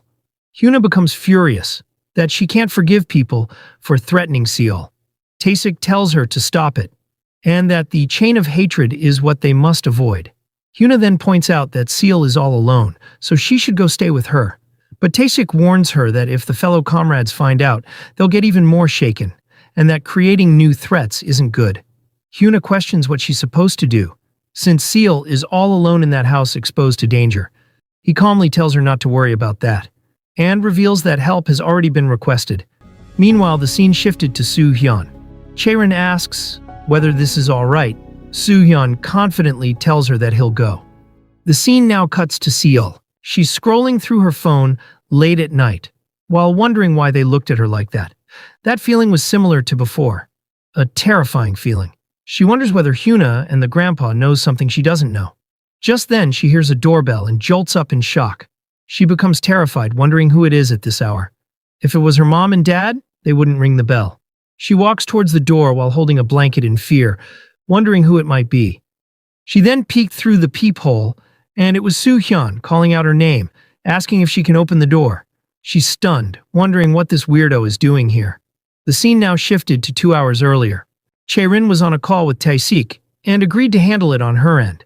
However, she notes that if the elder is personally asking her, it must be quite a difficult situation. She tells him to remember this debt, and the old man thanks her, agreeing to repay the help. Then he admits that he had always wanted to have a conversation like this with her, and just as he imagined, her voice already radiates beauty. Chaerin got confused and awkwardly thanks him. Then he cheekily suggested meeting sometime and have tea together. Hearing this, Chaerin becomes annoyed at this old pervert and decides to hang up. She sighs, wondering whether he's saying that to ease the tension. She then tells her group that things have gotten complicated. Seonhwa protests, asking why they have to go that far. There are cameras installed in Seol's house anyway. But Chaerin explains that cameras are for surveillance, and they can't provide direct protection. But now the problem is, who will protect her? She points out that Seonhwa doesn't seem close to Seol, and Seonhwa scoffs, saying, of course I don't. She's the reason we are suffering like this. Chaerin then looked at Soo-hyun, and decided that there's only one option left. Once he packed his bags, Chaerin doubts that she doesn't know if this is the right call. But Soo-hyun replies that there's no problem, and that this is the mission. He confidently states that he'll go. Chaerin sighs, saying, I'm not worried because it's you, but at the same time I'm worried because it's you. Meanwhile, Seonhwa's expression darkened. She grabbed Soo-hyun by the backpack and lifted him through the air, slamming him down the ground. Chae-rin is utterly flabbergasted, and Seonhwa asks whether she can go instead. She then trembled about Seol and Appa being alone together, and she cried out that she can never allow that to happen. Chae-rin, seeing this yandere, decides that it makes her want to entrust Soo-hyun even more. She then tells him that they will keep supporting him, so he shouldn't worry too much. He thanks Chae-rin, and Seonhwa pleads him to not go. And so we now return to the present. Once inside her house, he had explained that his gas boiler exploded, and his house was destroyed. And since he doesn't have friends to contact, he thought of Seol's house and came here because he has nowhere to go. Seol asks whether that was it, and he affirmed, complimenting her for grasping the point so well. Then he apologized for the inconvenience, and asked whether he can stay here. She looked at this bozo skeptically, wondering whether he thinks she's stupid enough to believe this. He had listed reason earlier, but something seems missing. Then it clicked and she shouted at him, asking the most important part, by confronting about his parents. Soo-hyun stayed silent for a moment, and replied that he doesn't have parents. From birth, he was placed in an orphanage. Seol becomes guilty, and apologizes for asking that. However, he shrugged it off, stating that it's fine, and that it's not something that affects him anyways. Hearing this, she's surprised that he's saying it like it's nothing. Now she feels guilty for not noticing before, but somehow she understands that feeling more than anyone. Then in a tsundere tone, she tells him to stay only for today, and that she'll be staying at Hyuna's house, starting tomorrow. He then bowed deeply and thanked her, stating that she saved him, and that he won't forget this favor. He then used a sleeping bag and asked whether he can sleep in this spot. She shouts, asking what he's doing and that there's a sofa. However, he's strapped into the sleeping bag, and she's weirded out by it. She tells him that she'll give him a blanket, and that he should throw that away. But he replies no, and that it would inconvenience her. She becomes fed up and threw a pillow and a blanket, shouting at him to discard that smelly sleeping bag away. Then as she was about to leave to her room, he called out her name. She turned, asking what now, and that if he needs something he should say it before she goes to bed. He replies saying, "You must have been startled by me showing up late at night, but thank you for trusting me and not being wary of me as a friend. Sincerely." Then he tells her to have a sweet dream. She blushed and tells him to just leave tomorrow. Later, inside her room, we see her lost in thought. She blushed and wondered what this feeling is. There's a suspicious guy sleeping right outside her door, so why does she feel at ease? She then remembered him saying that he's an orphan, and the moment he thanked her for trusting him. She inwardly asks, why would he say something like that at a time like this? And that it's not fair. She then closed her eyes, feeling exhausted. Later, she felt a hand on her cheek, and she opened her eyes in shock as Soo-hyun was on top of her, apologizing for waking her up. Seol becomes hella flustered and asks what he's doing. Soo-hyun, with a sinister smirk, replies, "Your sleeping face was so beautiful. I couldn't help but touch it. Sorry for coming into your bedroom, Kim Seol. I held back for so long, but now I can't hold back anymore." Seol stutters, telling him to stop. However, he tells her to just stay still. As he went for the kiss, she couldn't handle it and shouts, calling him a bastard. Then we see that it's morning, and two lovebirds kissed. Meanwhile, Seol woke up, realizing that it was just a naughty dream. She becomes hella embarrassed and screamed. This caught Soo-hyun's attention, and he barged into her room, asking whether she's all right. She was screaming, telling him to get out of her head. Soo-hyun asked what happened and whether there's an intruder. Bro was wearing a naughty apron, and Seol froze in shock, seeing his massive Excalibur hang openly. He tried to explain that it's a misunderstanding, but she shouts, telling this bozo to shut up, and calls him a nasty, perverted bastard. Later, she asked whether he's making breakfast. He affirmed, revealing that he was in a rush to get it ready, and apologizes for his improper appearance. He then asks whether she slept well, revealing that he slept very well thanks to her, and that it's been a long time since he overslept like this. However, she grumbled that she couldn't sleep well because of someone. Soo-hyun then instructs her to wash up and get ready for school, and that breakfast will be ready while she does that. Seol, looking quite messy, thinks for a moment, probably wanting to grumble again for some nonsense. And I was right, she shouted at him to not even glance towards the bathroom, and if he did, she'll kill him. Soo-hyun tells her not to worry, and that he's used to living with women. Bro already lived with two weirdos, so it's simple handling this job. Meanwhile, Seol misunderstood and raged that this pervert is so damn shameless. She slammed the bathroom door, shouting that he's dead if he looked that way. Then, as she brushed her teeth, she feels annoyed. Because of that dream, Soohyun keeps acting strangely in her mind. She wonders why she had that naughty dream. She remembered Soohyun telling her to have sweet dreams, so she wondered whether could that be the cause. Then she removed her headband, shrugging that thought off while convincing herself that it wasn't a sweet dream at all. Once she took a bath, she slowly peeked out the bathroom. She's surprised that he's acting like it's his own house, and wonders whether he's seriously not conscious of her at all. Then she went into her room and began air-drying her hair. She feels annoyed that she's the only one feeling conscious of him. Then she noticed a flat iron, and wondered whether she should try it. She held a chunk of strands, recalling how the others do it. She slowly pulled it down, but then becomes startled as Soohyun entered the room, advising her to clean it up right away after drying her hair, especially woman's hair. It's long and not hygienic. She tells him to mind his own business, and she'll clean it later. More importantly, who the hell he is to barge into his room. However, Soohyun bluntly replies he has never seen anyone who says that actually clean up. Seol becomes pissed that this bastard is calling out her crap.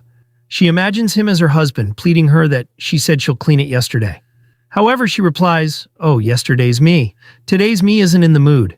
Then she snapped out of her weird thoughts, wondering why she's imagining things again. Soohyun tells her that breakfast is ready, so she should hurry up. She kicked him out of her room, unable to handle her imaginations.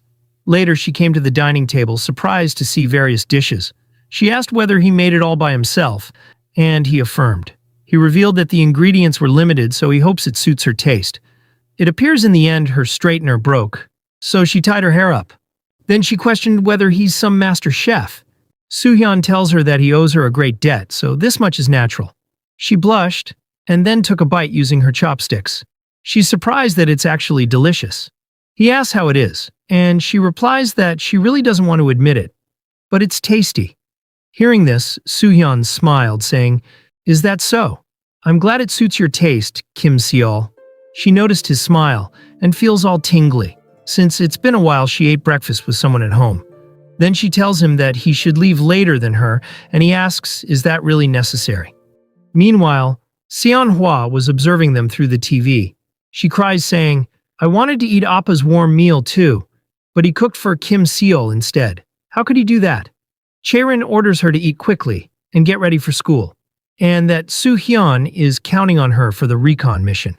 But Seonhwa cried out more, and Chaerin wonders whether she already misses him. The scene now returned to Seol's house, where she screamed in confusion, asking Hyuna on why she can't stay at her house. Hyuna apologizes, revealing that something suddenly came up, and now her grandpa won't be able to handle it. Hearing this, Seol wonders whether this means she'll be with Soohyun, but she quickly dismissed it, thinking that Soohyun is leaving today anyway, and that it would be fine. However, she remembered that Soohyun was placed in an orphanage from birth, so he has nowhere to go. He's kind of similar to herself. So she thinks whether it's right to send him away. Just then, Soohyun appeared between them and greeted both. Bro casually created a new misunderstanding and walked off saying, "Are you two walking to school together? I have to go early, so I'll head first." Seol grits her teeth, inwardly calling him an idiot for coming out right now. She quickly tried to play it off by saying to Hyuna, "Why is he in front of my house this morning? Ridiculous, right, Hyuna? I really don't get it." However, Hyuna fumed inwardly. That guy, he knows I know, and still, is he trying to provoke me? Saying he stole Seol? To entrust Seol to someone like him? Unbearable. Meanwhile, Soohyun notified Chaerin that he met Hyuna, and now heading for school. Just then, Seol grabbed Hyuna's arm and says, "Don't keep spacing out in front of me. Otherwise, I feel alone, got it?" Hyuna becomes touched by her words and hugged her, crying out that she won't do it again. Seol became flustered and tells her not to cling too much. Hyuna is satisfied that Seol needs her the most. Even if they are apart, she'll keep protecting Seol. Meanwhile, the scene shifted to Taemin's house. He, in confusion, asks Kim Yoon on what she meant. Revealing what she said just now refers to a revolution for the party and the leader. She replies saying, "Good understanding, comrade An Taemin. Of course, not a revolution for the rotten republic." The true revolution to liberate the people and overthrow the bloodline's dictatorship. You know what a real revolution is, right? Meanwhile, at school, Sewa was checking her hair, thinking it's better than she expected and that for a first trial it turned out pretty well. It appears she tried to curl her hair with a straightener, but failed, so she had tied it up. Just then, Soo-hyun entered the classroom and the girls greeted him, asking did he not come with Seol. Sewa used her skill and quickly appeared in front of him, greeting him and noting that he's early again today. The others are stunned by her speed, and Soo-hyun casually greeted her back, remarking that her movements are very sharp. She then does a model-like pose and asks, "How's her hair today?" revealing that it's her first time trying this kind of style. Soo-hyun bluntly tells her that she tried to curl hair with a straightener but failed, so she had tied it up. She crossed her arms in irritation and remarks that he talks like he knows woman really well. To her surprise, he gave a thumbs up saying, "Because I do. I'm very used to woman." Sewa bites her nail in annoyance, but then again she feels something naughty. She imagines herself asking what he's doing as he made a move on her, and him replying that she shouldn't worry, and that he's used to women's bodies. Now she starts to find that idea kinda hot. It appears this chick is slowly drifting away from normal tastes. Meanwhile, Seol entered the class, while Hyuna kept clinging and apologizing repeatedly.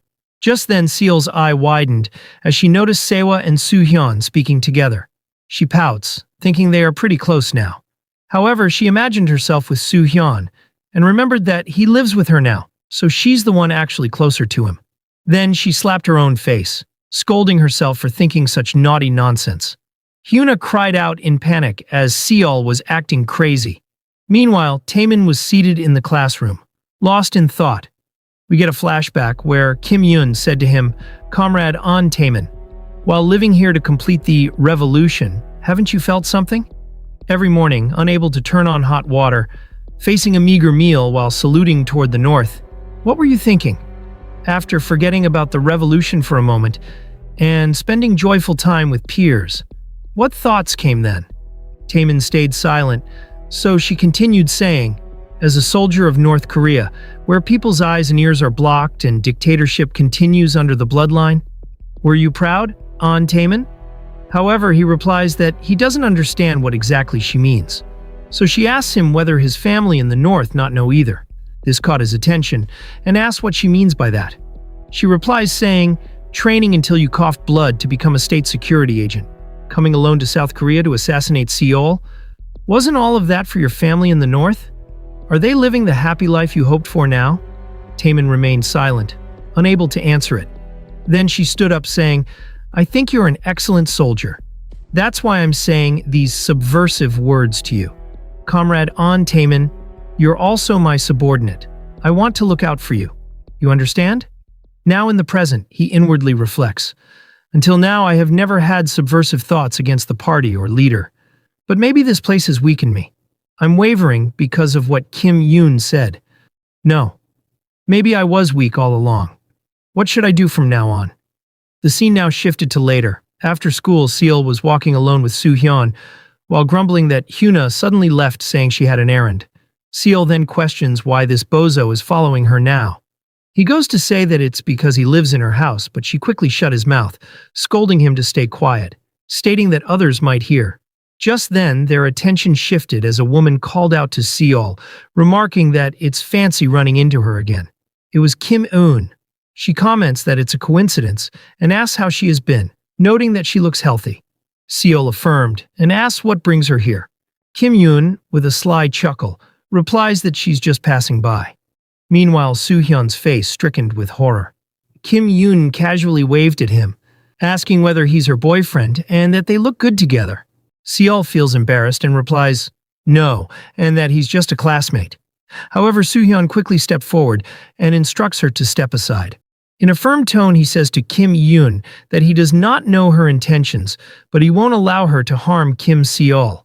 Seol furiously kicks him, asking why he's overreacting again, and apologizes to her saying, "I'm sorry, Uni. He's kind of an idiot, you know? That's just how he is." Kim Yoon smiles, saying, "I see. He really is saying something foolish." Then she whispered to Soo-hyun that if she wanted to harm her, she would have done already. Hearing this, his face contorts. while Seol keeps rambling that she knows this Uni, and that she's been really good to her before. Kim Yoon crossed her arms, and he awaited for her action. Then she suddenly linked her arms like a couple, and proposes to go on a little date with her right now. Seol was shocked by the turn of events, and Kim Yoon apologizes to her, saying, "Sorry, mind if I borrow him for a bit? You said he's not your boyfriend, so it's fine, right?" Then she whispers to Soo-hyun, "I just came to talk. Neither of us wants to make a scene. So shouldn't we move somewhere else?" The scene now shifted to a cafe. The two were seated in the center, while many eyes were on them. Kim Yoon says to him, "I only wanted to talk, but things have gotten too tense, don't you think? I'm alone without protection. You know that's a bit much. I didn't want to talk in this kind of atmosphere. Why is even having a simple conversation this hard? It really reflects North and South, doesn't it?" Meanwhile, Seon-hwa was fuming that this crazy woman linked arms with her oppa. From the apartment, Chae-rin was listening to the conversation, wondering what this sly fox is thinking. Kim Yoon says to Soo-hyun, "I have wanted to meet you for a while." The one standing right beside our Seol, her knight. Soo-hyun curiously asks what she wants to say to him. She leaned and asked what he thinks of their Seol. Soo-hyun hesitantly replies, saying, "From our side, she's someone we must protect." But Kim Yoon says that it's not the answer she's looking for. Then with narrowed eyes, she tells him to think carefully and answer again. This made him freeze in confusion. Kim Yoon then stirred her tea while saying, "I realized it when I met Seol and talked to her in person. She's just an ordinary South Korean student who truly doesn't know anything, and she's merely a victim caught up in the fights between nations and adults. A bright, cheerful girl. It's a life I never got to experience, and because of that, it's what I desperately wished for. It made me want to let her live out her life as a normal everyday kid." Hearing this, Soo-hyun says, "That is the value we are striving for, protecting her peaceful everyday life." But Kim Yoon slammed the table saying, "You don't seem to understand, so I'll be crystal clear. I'm asking the Soo-hyun standing right in front of me right now. I'm asking the human Jung Soo-hyun who had protected that girl by her side for so long. Is Seol truly nothing more than a mission target to you?" Hearing this, Soo-hyun becomes silent and Chae-rin crashes out that he better answer right, because the future of inter-Korean relationship depends on him. Then she starts creating fanfics in her head, and that he should just tell her he freaking loves Seol, that she's special. Chae-rin guzzes that the forbidden love with the enemy nation's princess is extremely romantic. However, Soo-hyun bluntly tells Kim Yoon that he never thought about it like that. He has simply been protecting Kim Seol out of duty and orders. Chae-rin realizes that they are doomed. As Bro further says, he's not special enough to harbor any kind of special feelings for Seol. Hearing all this, Seon-hwa is happy that her oppa didn't actually like Seol. Kim Yoon remarks that it's a very disappointing answer. But Soo-hyun continues saying, "There's one thing I have come to realize. I was abandoned by my parents the moment I was born. Because of that, I know better than anyone that being abandoned and hated by someone is the most terrible feeling in the world. If she has to live life under the constant threat of death, it would be even more agonizing. That is why I want Kim Seol to be happy. If I knew the right answer to make that happen, I would be incredibly glad. Even if that might not be the right answer, if I can protect Kim Seol from danger and bring her even the slightest bit of happiness, I will continue to carry out my mission. That is my answer." Hearing this, Seon-hwa feels touched, while Chae-rin ponders what the outcome would be. Kim Yoon speaks up that this isn't the answer she was looking for either. Soo-hyun replies that he only gave his honest answer. However, she in satisfaction says, "I know. It certainly seems that way. But I actually liked that answer even more than the one I wanted. Putting Seol aside, you yourself, Jung Soo-hyun, are quite to my liking." Hearing this, Seon-hwa crashes out that she knew this sly North Korean fox was into him. Meanwhile, the agent tries to calm her down. Kim Yoon then waved at them, and Seon-hwa grit her teeth like an angry chihuahua. Kim Yoon approached the agent and reveals that she wants to take a little walk alone with Soo-hyun, so she asks whether it would be all right. The guy nervously asks the team leader on what to do, and Chae-rin sighs, ordering them to just maintain safe distance and let her do what she wants. Chae-rin is fed up that there's no point in this undercover mission when they can't even blend properly. Kim Yoon then took his hand, saying, "All right, now that we've got permission, shall we?" Soo-hyun is confused, asking what she means. She pulled him and began running, revealing that it's time for their wedding. The agent quickly held back Seon-hwa as she's raging that this bitch is stealing her appa away. Chae-rin let out a sigh, thinking that she's really a sly fox. Later, once they are alone, Kim Yoon apologizes, saying, "I'm sorry, did that startle you? Your colleagues are going to keep watching us anyway, so I thought I'd just set the mood. Because of my crappy bloodline, I never got to experience the kind of innocent romance kids my age do. So I've always wanted to walk arm in arm with a guy like this." Soo-hyun just stays stiff. Then she pulled his arm closer and looked at his face, saying, "Do you know you're quite a handsome guy? If I were Seol, I would have fallen for you ages ago. I wonder how that girl feels." Soo-hyun in confusion asked what she's saying. Then she held his face closer to her and says, "Soo-hyun, listen carefully to what I'm about to say. The successor to the supreme leader of North Korea has actually already been decided. It's Kim Jong-il, that person who keeps popping up in official appearances. He looks like a pig, just like his father. I can't stand the sight of that face. He's utterly incompetent, which is why he's already tagging along right behind him at such a young age." Hearing this, Soo-hyun comments that she's speaking as if she's very detached from them. She sighs, saying, "Truth is, I really hate sharing a bloodline with them. Anyway, with the successor already unofficially chosen, I just want you to know that the recent threats against Seol were merely for show." Soo-hyun doesn't understand the reason, and she explains, saying, "There's going to be a big event up north soon. If things go well, a political climate will emerge where Seol is no longer his danger. If not, an even greater threat will befall her. A threat on a much larger scale than anything she's faced so far. With that said, could I ask you for 2 favors? First, no matter what happens, please protect Seol." He replies that he would do that even without her asking. She comments that it's because of the orders he was given. Then she held his hand, saying, "Second, I'd like you to value your own feelings and freedom a bit more. Following along just because it's your mission, just because it was decided for you, that means you're lacking the most important thing. Your freedom, doesn't it? Isn't that, in this country, no, in life, isn't that the most precious value a human being can enjoy?" Hearing this, Soo-hyun ponders silently, and she says, "I hope you'll come to value yourself too. Because just like Seol, you are also a free human being." This surprised him, and she asks whether he doesn't dislike Seol. And he says he likes her. She laughs, saying, "That sounds like a cliché, I like her as a friend answer. But that's enough for now. It would be nice to meet again, but that'll probably be difficult. I hope you'll become Seol's true knight. As her family, no. As her one and only older sister, you have my blessing." Then she remembered something and handed him a letter. Later, the scene shifted to Seol's house. It was already nighttime. He entered, saying, "Kim Seol, has anything happened while I was away? I have finished my conversation." She seemed to be asking me for directions, so it took me a little while to guide her. In a tsundere tone, Seol replies, "So what? I don't care, okay?" However, she inwardly says, "I already know what you're saying is a complete lie. So I really want to interrogate you about your relationship with that woman is and what you talked about, but I'm trying hard to pretend I don't care, so I don't look like I'm jealous." Then he hands her a letter, that he got this from that woman, and that she wanted her to read it. Seol opened it curiously and started to read. It was written, "Seol, you are an incredibly beautiful girl who deserves to be loved. I'm so glad I got to meet you here. And I'm sorry. I hope your days are always filled with happiness and peace from now on." Once fully read, Seol is confused. Soo-hyun goes to the kitchen while asking, has she eaten dinner yet?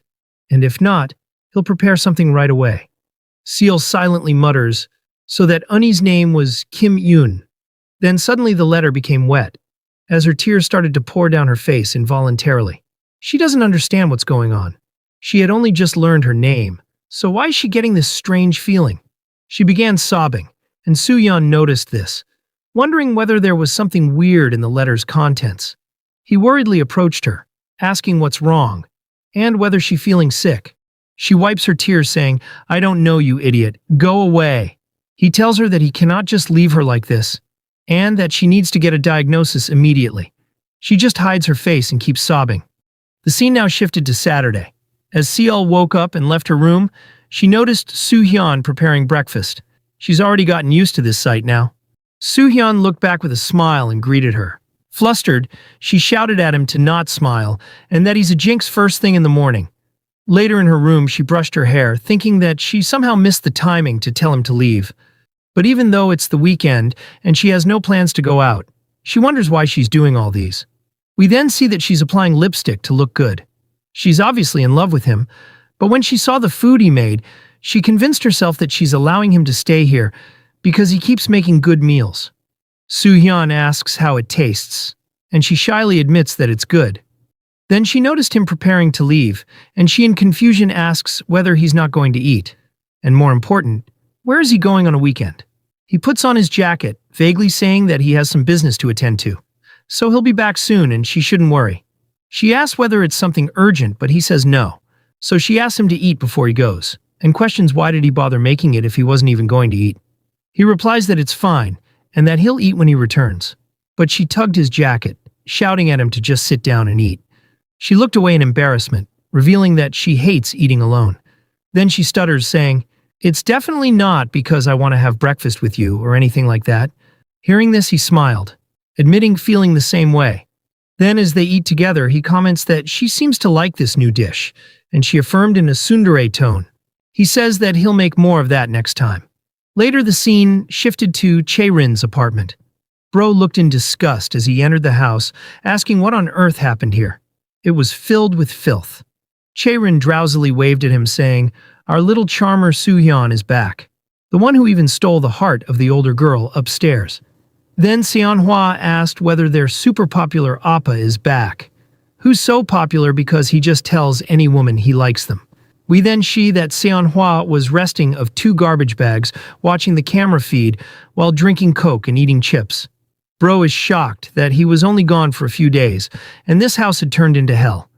Chae-rin chuckled that they will clean it up later, so he doesn't need to worry.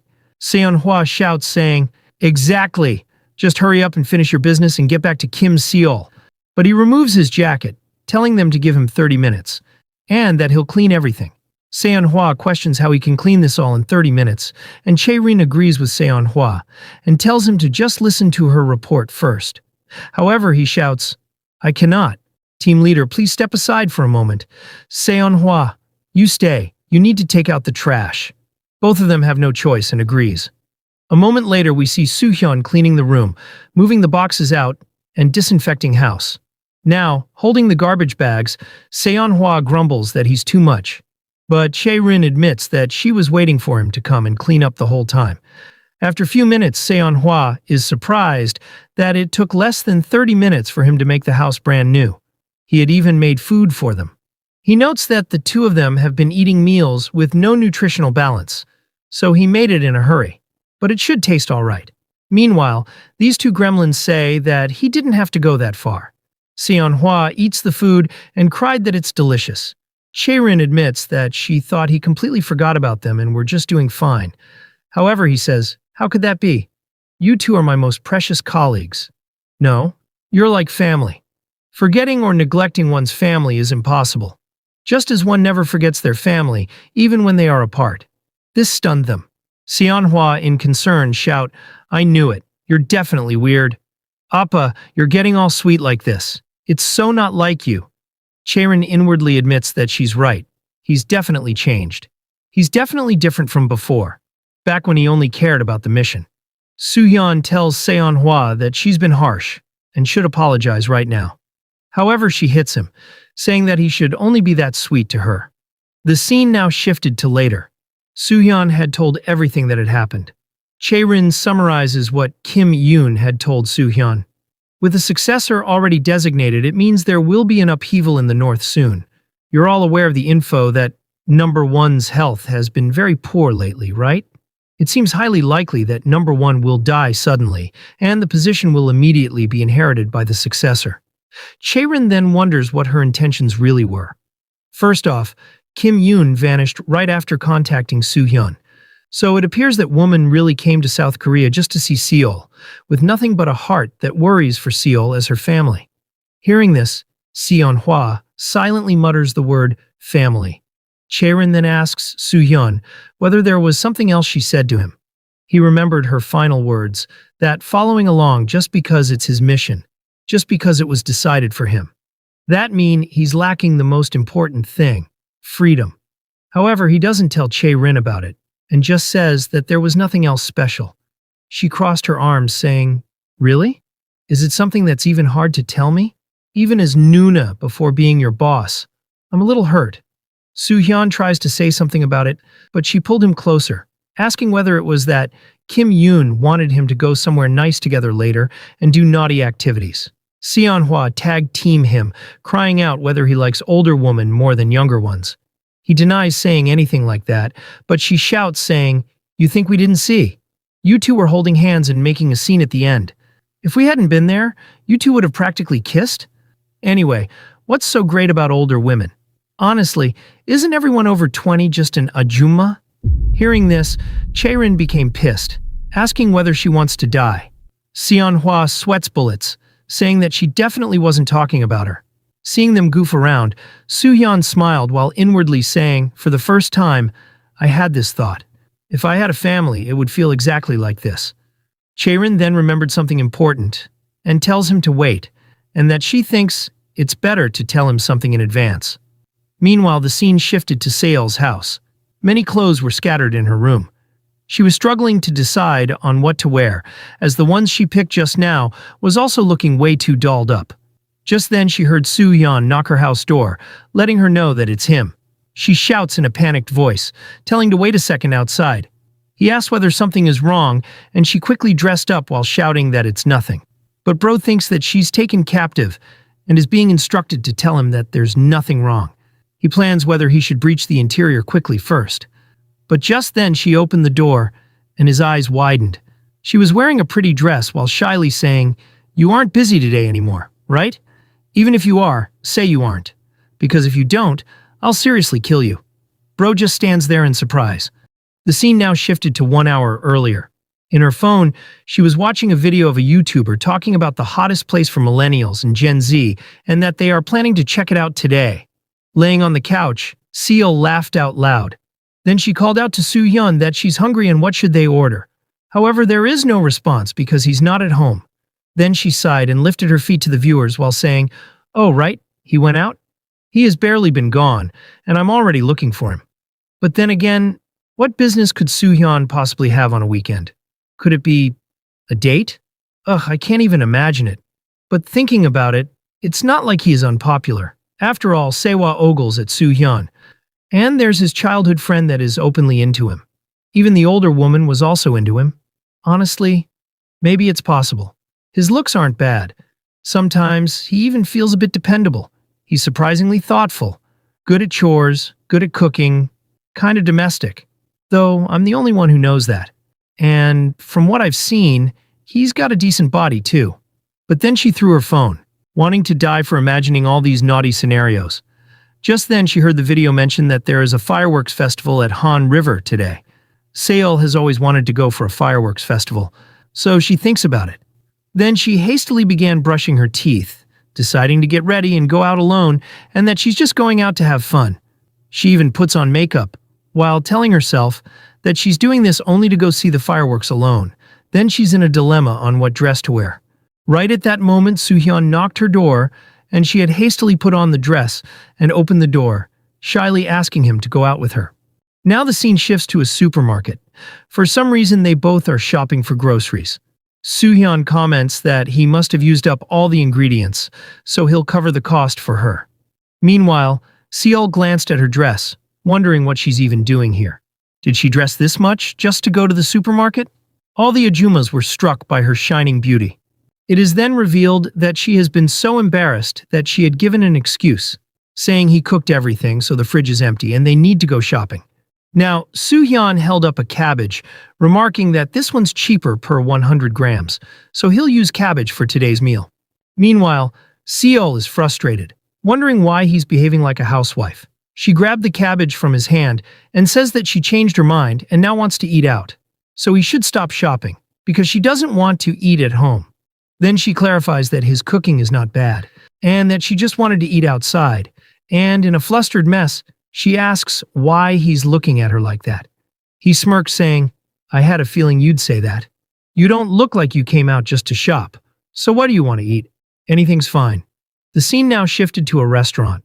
A couple behind Soo-hyun was feeding each other and acting all lovey-dovey. Seol feels annoyed with this atmosphere. She stared at Soo-hyun, thinking that he's just the same Soo-hyun as always. So she decides to act normal. Then she held her phone towards him and looked away, saying, "Wow, there's a fireworks festival today. I really wanted to go. So Soo-hyun, if you're free, maybe we could..." Then he with a smile says, "If it's somewhere you want to go, I'll follow you anywhere. Just tell me what you want to do. As long as you're with me, you'll be safe." Hearing this, she becomes embarrassed, asking what's with the cheesy, annoying line. She inwardly wonders what's with him today. Or maybe he's the same, and she's the one acting weird. The scene now shifted to later. The sun was setting, and they were in a packed train. Since today is a weekend, it's crowded with people who wants to see the fireworks. Just then, Soo-hyun protectively got behind her, instructing her to hold on to him, and that it will be safer if she stayed close. He tells her to not grab anywhere else, since it could be dangerous. Seol becomes flustered that he's super close. But she convinced herself that there's no choice, so she held on to him, and he says, "Good, that's it. Keep holding on." She blushed hella hard and looked away. Soo-hyun noticed this, and turned away as well. Meanwhile, an announcement played out that the train is very crowded at this time, so the passengers must please bear with the inconvenience. Later at the site, Soo-hyun, in disbelief, mutters, "What is this? It's been a long time since I've seen crowds like this. At this rate, we won't even reach the park. But maybe, as long as we can see the fireworks from the river, it's fine?" Seol questions where would that be. Then he grabbed her arm, saying he knows a perfect place. With a smile, he tells her to hold his hand tightly, since the crowd is heavy. She blushed by his smile, and they both ran. However, upon arrival, she's confused seeing a hotel. She asks the reason, and he reveals that this has the best view of the river. She covered her chest and stutters in embarrassment. "Wait, are you crazy? You're asking me to go into a hotel with you?" She inwardly thinks maybe it's just the restaurant or cafe inside. She asks whether he's not talking about a room. He ponders about it, then looked at her blankly and says, "Just trust me and come in, Seol." Her heart starts to beat hella fast as she thinks that her purity is going to be taken by this fellow during the fireworks. The scene now shifted to later. Inside the elevator, it was packed with couples chatting about the view from their room. Seol was lost in thought, wondering what this romantic mood is, and where on earth is he taking her. Then she imagined that he's planning to take her to a hotel room with a direct view of the fireworks and try to take her purity. However, she shuts it down, thinking that he said it wasn't a room. Then she wonders whether it's a restaurant or a lounge. Anyway, whatever it is, she decides to mentally prepare herself. Then she noticed that the crowd in the elevator is reducing, as still it's going up. Then she crashed out as they are the only ones left now. Once they get out the elevator, he made her walk up the stairs. She asks whether they are even allowed to go to the rooftop, but he tells her not to worry and just follow him. Then she imagines all kinds of stuffs. She thinks he's planning to propose to her, and she feels that this is moving too fast. However, her dreams are cut short as it was nothing like that in reality. Bro just proudly says that this is a special place just for her today. He reveals that he knows this place through an acquaintance. It appears that this place is a famous urban sniping spot. Anyway, he asks what she thinks about this, remarking that the panoramic view is excellent and that ordinary civilians cannot easily access it.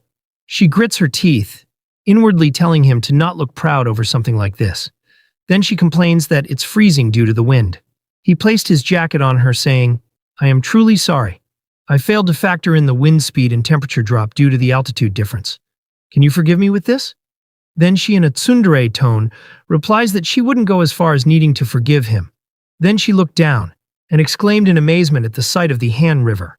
She admits that this rooftop is perfect for viewing it.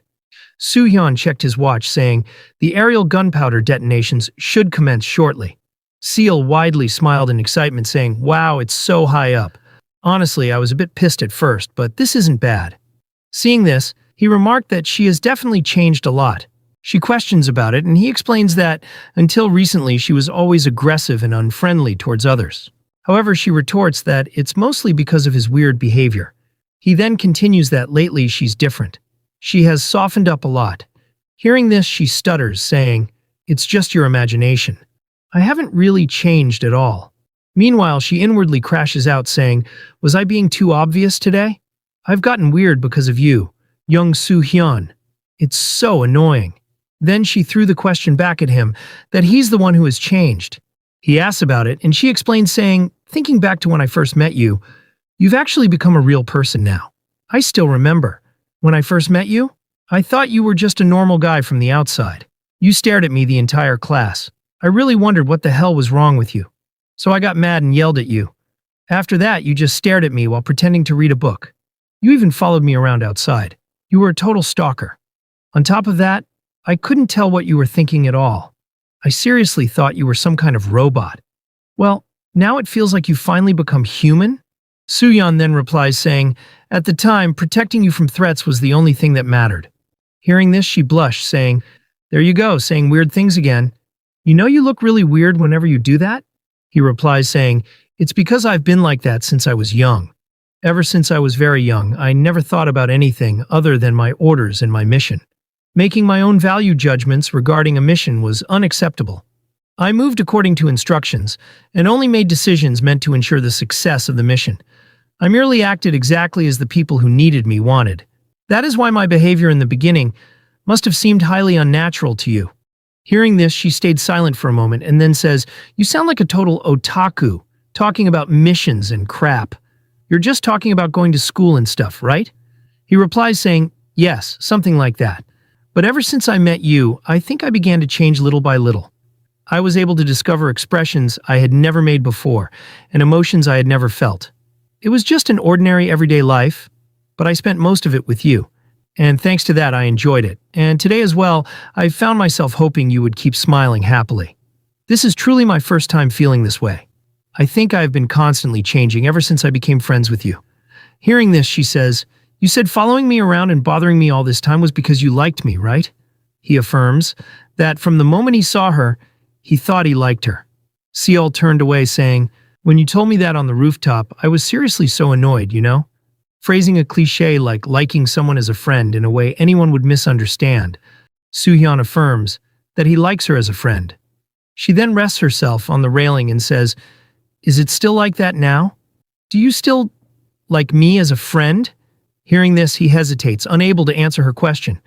But before he goes to say it, the fireworks lit the night sky, and Seol quickly turned, exclaiming that this is amazing and that she can see it perfectly. Then with a smile, she turned to him saying, thank you, Young Soo-hyun, for bringing me to such an awesome place. Soo-hyun speechlessly stared at her, as she was smiling brightly and the fireworks made her seem even more captivating. He began to blush for the first time, and Seol points to the sky, exclaiming that it's beautiful. Meanwhile, we hear a gunshot, and the military personnel rush to their injured supreme leader. The general shouts, asking what kind of crazy stunt this is. Mokran, holding the gun, coldly says, crazy stunt? To the rotten dogs of the Republic, I suppose this just looks like a crazy stunt. The general screamed her name with rage, and Kim Yoon shot him too, while coldly saying, this is nothing like a crazy stunt. It is a revolution, everyone. She then reloaded her weapon while saying, of course not the revolution you rotten bastards were crying out for, but a revolution for the true liberation of 25 million people. And Kim Yoon glanced down at the trembling so-called next successor. She approached him while saying, Comrade Kim Jong-ae, the morning star of Joseon. To think you'd grovel on the floor to save your own skin while our father is dying. Can we really call someone like you the general who will lead the Republic in the future? The guy in fear begged, saying, Comrade Kim Yoon? No, sister, please spare me. Aren't we of the same bloodline, the same family? Hearing this, she snickers, saying, same bloodline? Now you say that? Are we only family, and of the same bloodline when it's convenient for you? Then she kicked his face, and he was sent flying as his glasses flung away. She stepped on him and pointed the gun at him while saying, you were planning to slit my throat the moment you took the throne. Did your brain get fat too from sucking the blood and sweat of the people to fatten yourself up? It's an absolute disgrace that I even share the same bloodline as you. I don't need to see anymore. For the sake of the people and peace on the Korean peninsula, just become a morning star in the sky like this. The guy then screamed in fear and a gunshot could be heard. The two looked to the side in confusion, and we see that Mokran's soldier had tried to shoot the intruder, but the Supreme Leader's guard had restrained him. Seeing this, Mokran became silent for a moment and says, "Guard Command, Comrade Ryu Chul Jin. Are you telling me you took down all those troops outside? Single-handedly? I should have dealt with you first. I was too complacent." The man adjusted his sleeve as a tense standoff unfolded. Mokran then made a sudden attempt to shoot Kim Jong-ai, but the guard reacted instantly, forcing her face into the ground and pinning her down. He coldly says, "Not even your death will be enough to pay for the crime of assassinating the general and threatening the Morning Star of Joseon." With blood dripping down her nose, she weakly apologizes to Seol. Meanwhile, the scene shifted to Soo-hyun. He was walking to school with Seol. She remembered what happened yesterday, that she had asked him whether he still sees her as a friend. Now she's hella embarrassed for saying something like that. She had tried to contact Hyuna to walk her to school, but she had an emergency today. So now she ended up walking with Soo-hyun and is dying of embarrassment. She then called out to him, asking why he hasn't said anything for a while. He apologizes, saying he was deep in thought. She questions what he has been thinking about all morning. He gave her a strange look and says, "Well, I don't really know." She's confused by his weird look, and in embarrassment covered her face, asking why he's staring at her like that. Meanwhile, Soo-hyun thinks that ever since then, whenever he looked at Seol's face, he got a feeling he has never felt before. Seol then tried to push him away, reasoning that they are close to school so he shouldn't be next to her. Just then, he got right in her face and asked a question, whether she's satisfied with this life she's spending with him. In confusion, she stutters, "Why are you asking something so cringy out of nowhere?" However, he says that it's important, so she needs to answer it. She reluctantly replies, "Well, honestly, it's pretty nice. Thanks to you, I'm always eating good, hearty meals, and school's been bearable lately. I like that there aren't any annoying things happening like before. I mean, it's not like everything is great just because of you or anything. Just that I think this kind of everyday life isn't too bad. Don't get the wrong idea, okay? It's definitely not that I like you. It's just that I prefer this current peaceful life." Hearing this, he smiles, saying, "A peaceful everyday life. I'm truly glad. I will do my best to protect it from now on."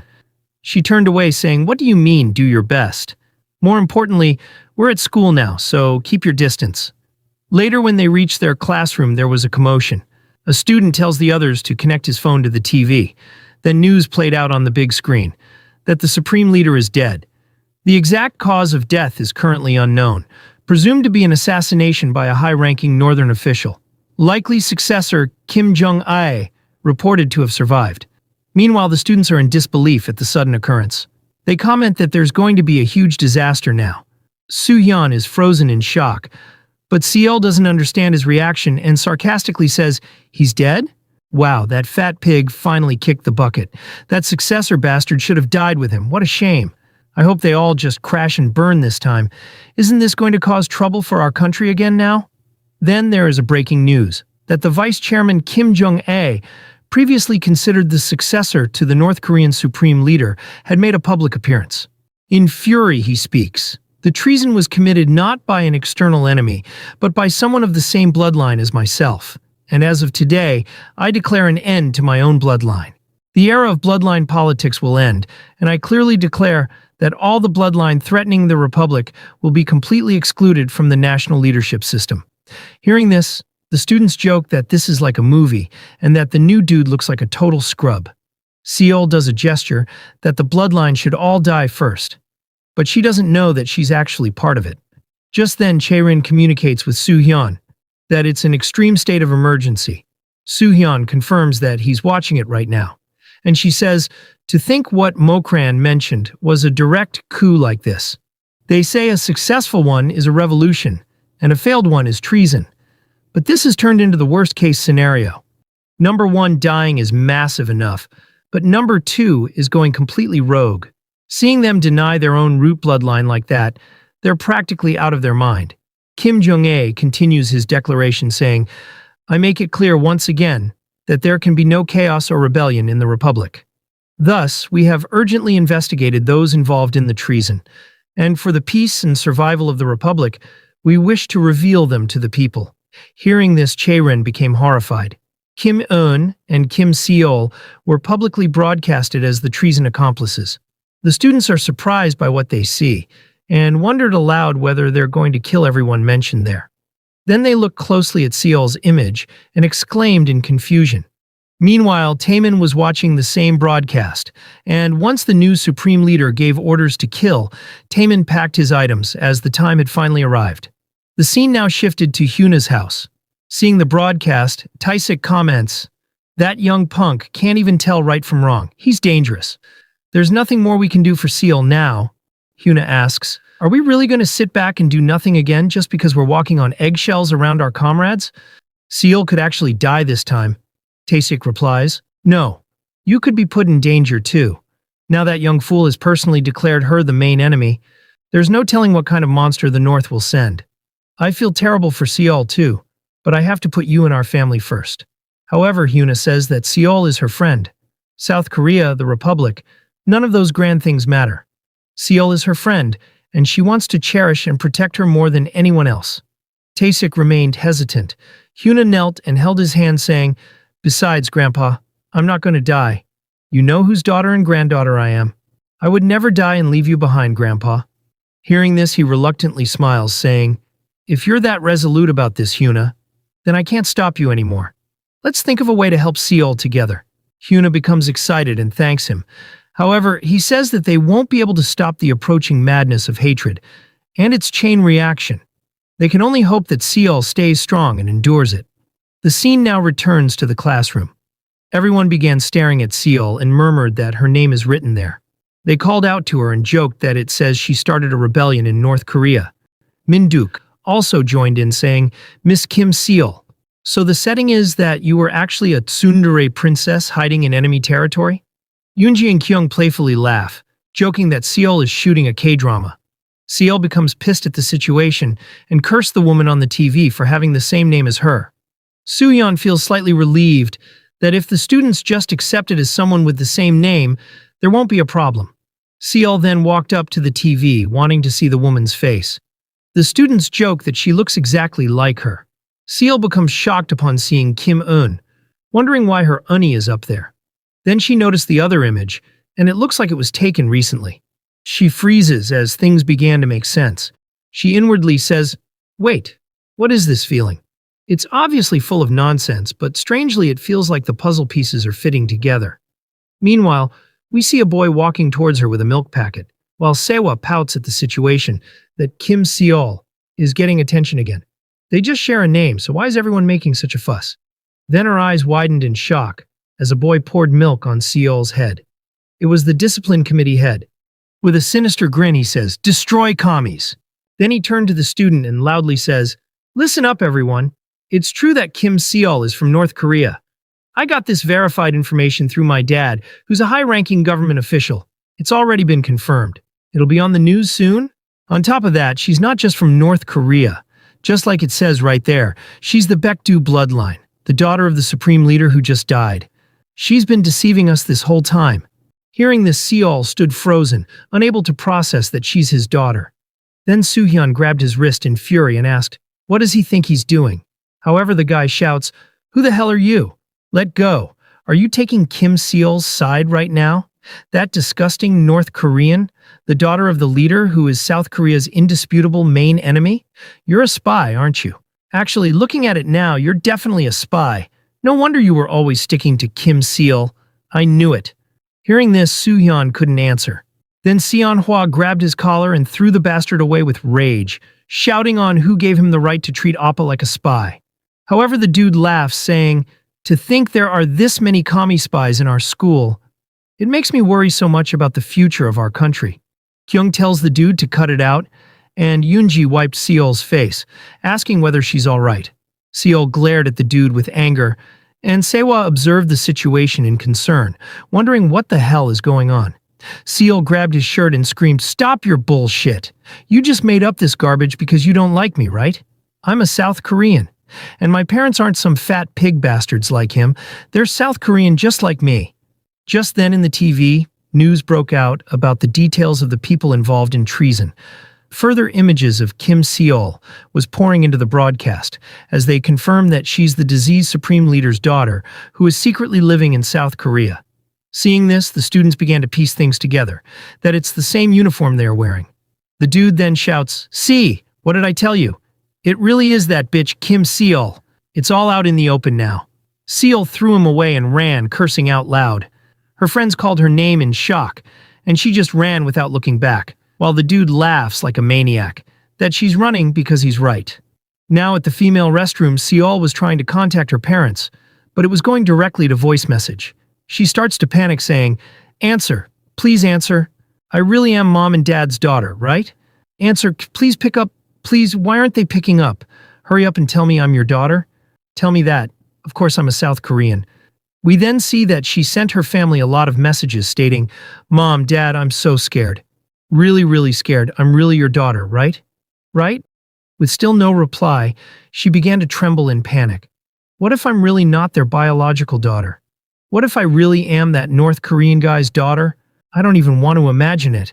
What am I supposed to do now? I'm scared of everything. I hate this. Just then she heard someone call her name, asking whether she's all right. Tears began to pour as she saw Soo Hyun. He catched his breath and says, "Thank goodness, you were here. I was worried about you. I've been looking everywhere for you." He then held out his hand saying, "Are you all right? Everyone is worried about you. Let's get out of here first, Kim Seol." Then he's surprised as she hugged him. He called out her name and she cried out, "What do I do, Soo Hyun? Mom and Dad aren't answering my calls. They won't tell me anything. I'm scared. I'm so scared." Soo Hyun hugged her back saying, "Don't worry, Kim Seol." Meanwhile, the scene shifted to a train. Every passenger stared uneasily at a man dressed like a stereotypical villain. The mysterious man slowly adjusted his cap. As the train came to a halt at Jonggak Station, he revealed the weapon in his hand, radiating murderous intent. The words on his cap read, "Destroy commies." Folks, I think this is Ryu Chul-jin, the guard who took down Kim Yoon. He's now here to kill Seal. Now as he walked through the streets, he politely stopped a man saying, "Excuse me, if you're not too busy, could you tell me the way to Unification High School?" However, the citizen gets alarmed and runs away, shouting that he's sorry and doesn't know. But he inwardly thinks that anyone can tell that this dude is definitely a villain, so it's better not to get involved. Meanwhile, Ryu Chul-jin was standing there confused, because his disguise should be flawless. Anyway, for starters, he has successfully infiltrated South Korea. We then get a flashback of what happened. Kim Jong-ae had shouted, "Go down there and kill her right now." The fact that South Korea is keeping that bitch alive to begin with? They definitely have some ulterior motive. "Am I wrong?"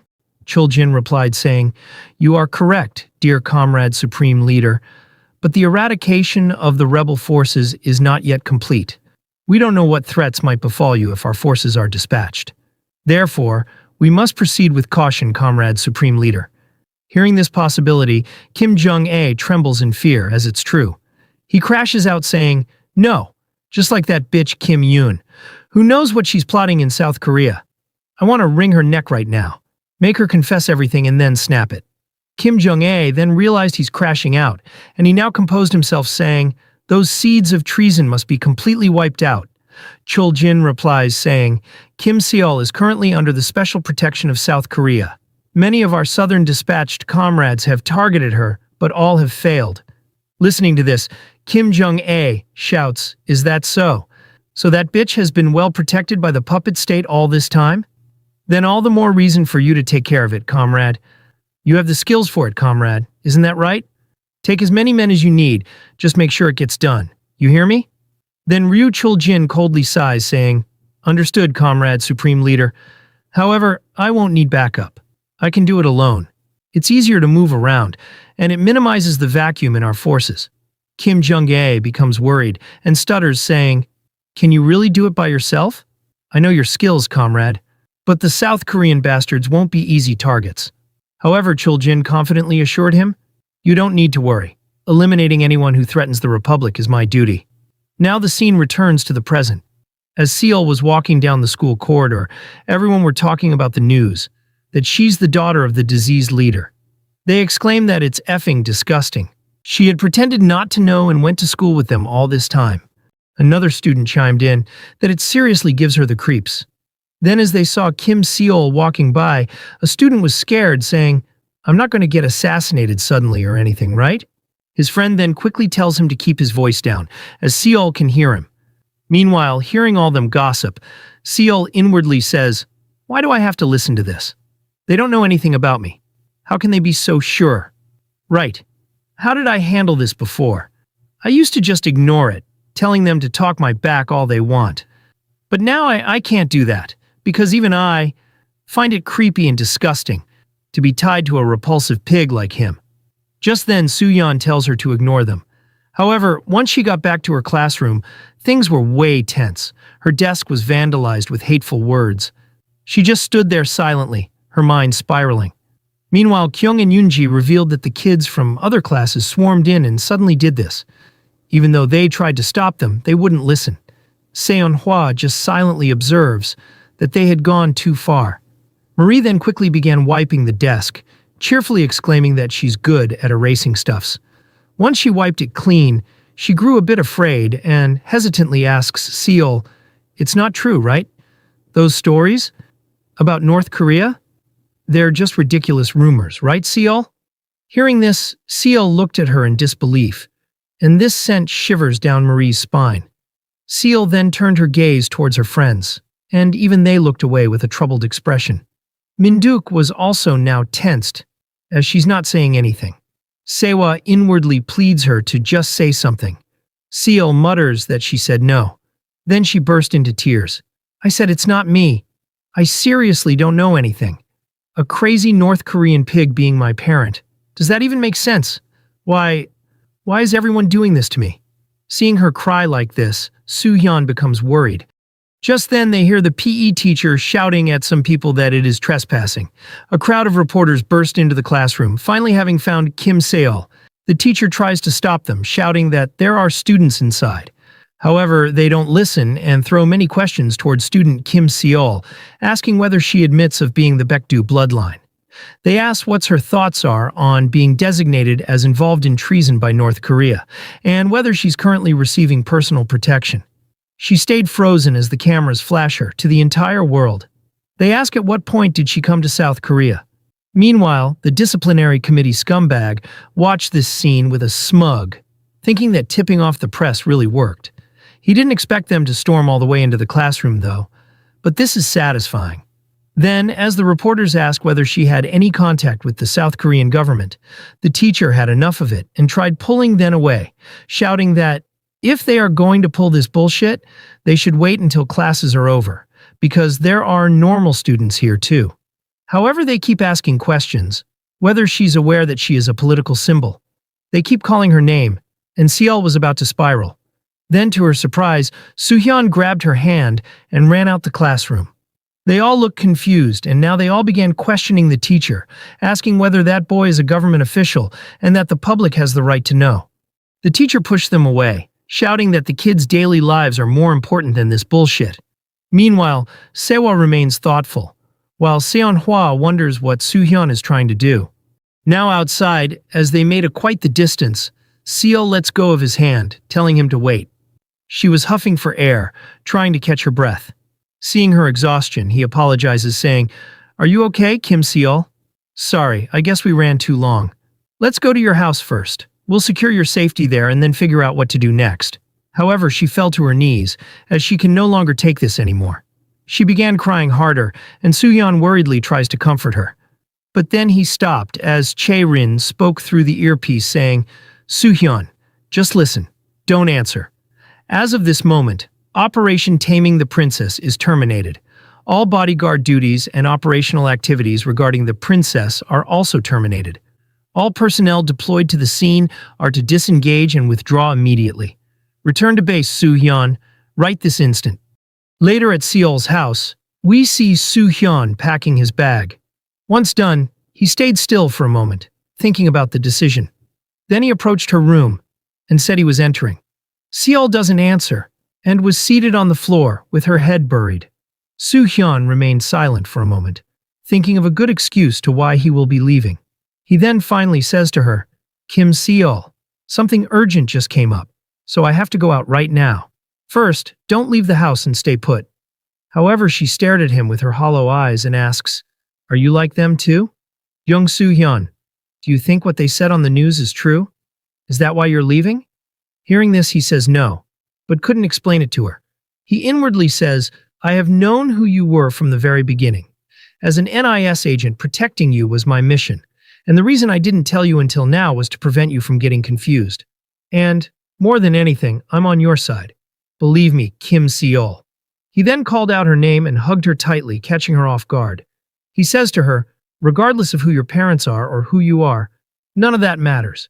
You're just Kim Seol to me, the one I decided to protect from the moment I first saw you. So, could you wait for me just a little while? I promise I will return. Hearing this, she burst into tears, asking if that means he's coming back, and she tells him to promise. Soo-hyun affirmed, and even decided to leave his bags here, so she doesn't need to worry.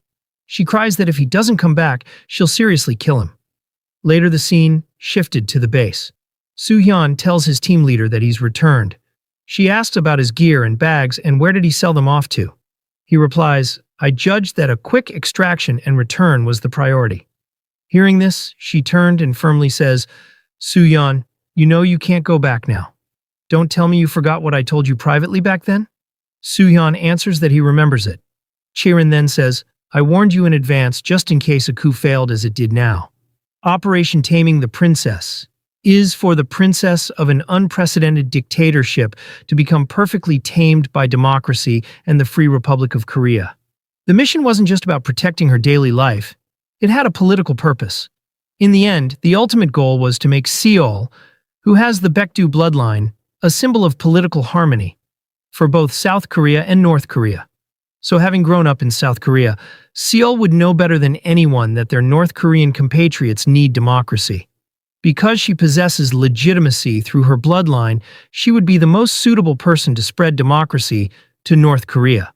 But now the North has publicly labeled Seol as involved in treason, and in this situation where number 2 has officially denied the Baekdu bloodline to the North Korean people, the operation is a complete failure.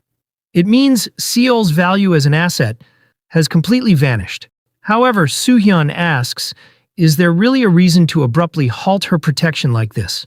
Chaerin explains, saying, if it comes to light that the South Korean government was protecting Seol, how many people do you think would be happy about it? If common sense dictates, we'd face public backlash, don't you think? This isn't strange. The higher-ups have no choice but to make this decision. Soo-hyun then asks if that means in the end they're tossing her aside, because she's no longer useful. He tells her that he cannot accept this. Chaerin crossed her arms and asks, does that mean you're going to disobey orders from above? Think carefully, Young Soo-hyun. You have no parents or family. This organization, and furthermore the nation, is your only home. Your name, identity, and affiliation were all given to you by the state. Even so, refusing orders means you are turning your back on the country. If you do that, you'll become nothing. Are you okay with that? Do you just want to end up as a mere orphan? However, he replies that he has always been one. This surprised her, and he says, as you said, team leader, I was originally a nobody. That's why even within the organization, I lived looking only toward the mission. But Kim Seol is different. School, friends, a happy daily life. Kim Seol had all of these, but now she's being stripped of everything. She's turning into a nobody. She'll fall endlessly and eventually face death. It's okay if I'm a nobody, but I don't want Kim Seol to end up like that. The atmosphere now turned tense as Chaerin stared at him firmly. Then she laughed that he really liked Seol that much. He becomes flustered, asking what she's suddenly talking about. He tells her that he just wants to continue protecting Kim Seol, like he has been. However, Chaerin says, no need to deny it. Even when I told you the whole truth about this operation, you seemed uncharacteristically shaken. So you were just totally head over heels for a girl and lost your mind, huh? Did you think I wouldn't notice? You were so love-struck, you practically dizzy. Anyway, defying me like this over a single girl, failing to properly retrieve your gear, and showing a rebellious attitude towards orders. As your team leader, I can't just let this slide. You are suspended indefinitely from now on. Soo-hyun becomes surprised, and she turns saying, you know there's no official duty record during suspension, right? It's not like I didn't care about Seol either. I don't know if this is the right thing to do, but follow your heart. Like someone once told you, the most important value for a human being is freedom. Hearing this, Soo-hyun is surprised, asking how she knew that. She replies that he's basically in the palm of her hand. Just then, Seon-hwa burst into the house, shouting that Appa disappeared with Kim Seol. However, she gasps the moment she saw him. She was afraid that he ran far away together with Seol. Anyway, the scene now shifted to Seol's house. She left the apartment wearing a disguise. As people passed by her, she heard them talk about the recent news, wondering if there's going to be a war. Seol thinks that she needs to go to Hyuna's house. Because Hyuna has known her since she was little. If it's Hyuna, she'll know Seol has nothing to do with this. And the same goes for Hyuna's grandfather. Those two would definitely help her. So now she arrived at their house. However, Ryu Chul-jin already found her. Meanwhile, inside the house, Hyuna is surprised to see Seol, revealing that she was about to come find her. Seol quickly asks Hyuna that she knows she has nothing to do with North Korea. But Hyuna stayed silent. Seol then asks her grandfather that he knows it too, since he watched her grow up since she was little. Seeing them not respond, Seol becomes anxious, asking why they aren't saying anything, and why they are staring at her like that. Tae-sik then finally says, "Seol, listen carefully. Hyuna and I are on your side, and we decided your safety is the most important thing. That's why it seems right for you to know the truth now." Seol began trembling by this. Just then the door opened, and someone held the frame of Hyuna's family. Before Tae-sik could reveal that Seol is part of North Korea, Ryu Chul-jin interrupted saying, "I had intel that the South Koreans weren't the only ones protecting the princess, but I didn't accept it to be you, Comrade Lee Tae-sik." They all became on guard, and Hyuna stood before Seol and shouted who the hell he is. Without answering, he quickly went to shoot Seol, but in the next moment the weapon was sliced by Tae-sik's cane. And without wasting time, Tae-sik struck his abdominal, making the girls surprised by the speed. However, as expected, that wasn't enough to take down Ryu Chul-jin. Trembling, Tae-sik shouted, "Stay back. He won't go down that easily. Hyuna, don't leave Seol's side no matter what." Then in the next moment, Chul-jin kneed his abdominal, causing Hyuna to scream her grandpa's name. He was sent crashing out the door. Chul-jin approached him saying, "All these years have passed, but your skills haven't rusted one bit, Mr. Lee Tae-sik. However, just now, wasn't that handshake a little too rough for a reunion?" Trembling, Tae-sik stood up, saying, "I was worried about what kind of monster the North would send, but I never thought it would be you. We should be sharing a cup of tea for a reunion between old comrades, but this isn't exactly the time for that." Chul-jin replies, "I also didn't expect to meet you again. The greatest Southern dispatched operative in the history of the Ministry of State Security, Lee Tae-sik. We are still taught about you as a legend. It's a deep shame that such a man has turned his back on the Republic." However, Tae-sik explains that it's for the sake of their compatriots in South Korea. Nothing more, nothing less. Meanwhile, Seol is confused by all this information, asking Hyuna what is this dude saying to her grandpa. Noticing her lack of knowledge, Chul-jin mutters, "It seems you truly knew nothing. Kim Seol, you are the daughter of the assassinated leader of North Korea, and a member of the Bakdu bloodline. Your very existence is currently a threat to the Republic and its people. For the peace and security of the Republic, accept your death." Hearing this, Seol now wonders whether she's actually from North Korea. Were all that dissonance she felt all true? However, Hyuna quickly buried Seol in her massive chest and shouted at her to not listen to him. Seol becomes flustered and tried to push her, as she can't breathe due to her massive chest snuggling her face. Seeing this, Chul-jin gives an ultimatum to Tae-sik. If he handed over the princess, he will guarantee the safety of him and that little girl. However, Tae-sik asks whether he seems like someone who would make that choice. Chul-jin took an offensive stance, warning that he definitely gave a choice. Then he lunged like a tiger, and they both began clashing. Meanwhile, Seol mutters that this doesn't make any sense. Hyuna gently held her face and met her eyes, saying, "Seol, listen closely to what I'm about to say. I'm going to back up Grandpa right now and keep that guy tied down. While I do that, run out the gate and get as far away as you can." But Seol worriedly asks, how can she leave her behind? Hyuna puts on her gloves, saying, "I'm actually a bit stronger than you think, Seol, so don't worry. And Seol, no matter who you are, it doesn't change the fact that I'm your friend, you know?" Hearing this, tears threaten to fall, as Seol says that she has to tell her everything later. With a gentle smile, Hyuna promises to tell her everything. Then she used her filament blade and restrained Chul-jin's hand. He stared at it curiously, and Hyuna shouted at Seol to run. Seol then began dashing. Closing her eyes, she apologizes to Hyuna and her grandpa. But right then she bumped into a man and fell to the floor. It was Taemin.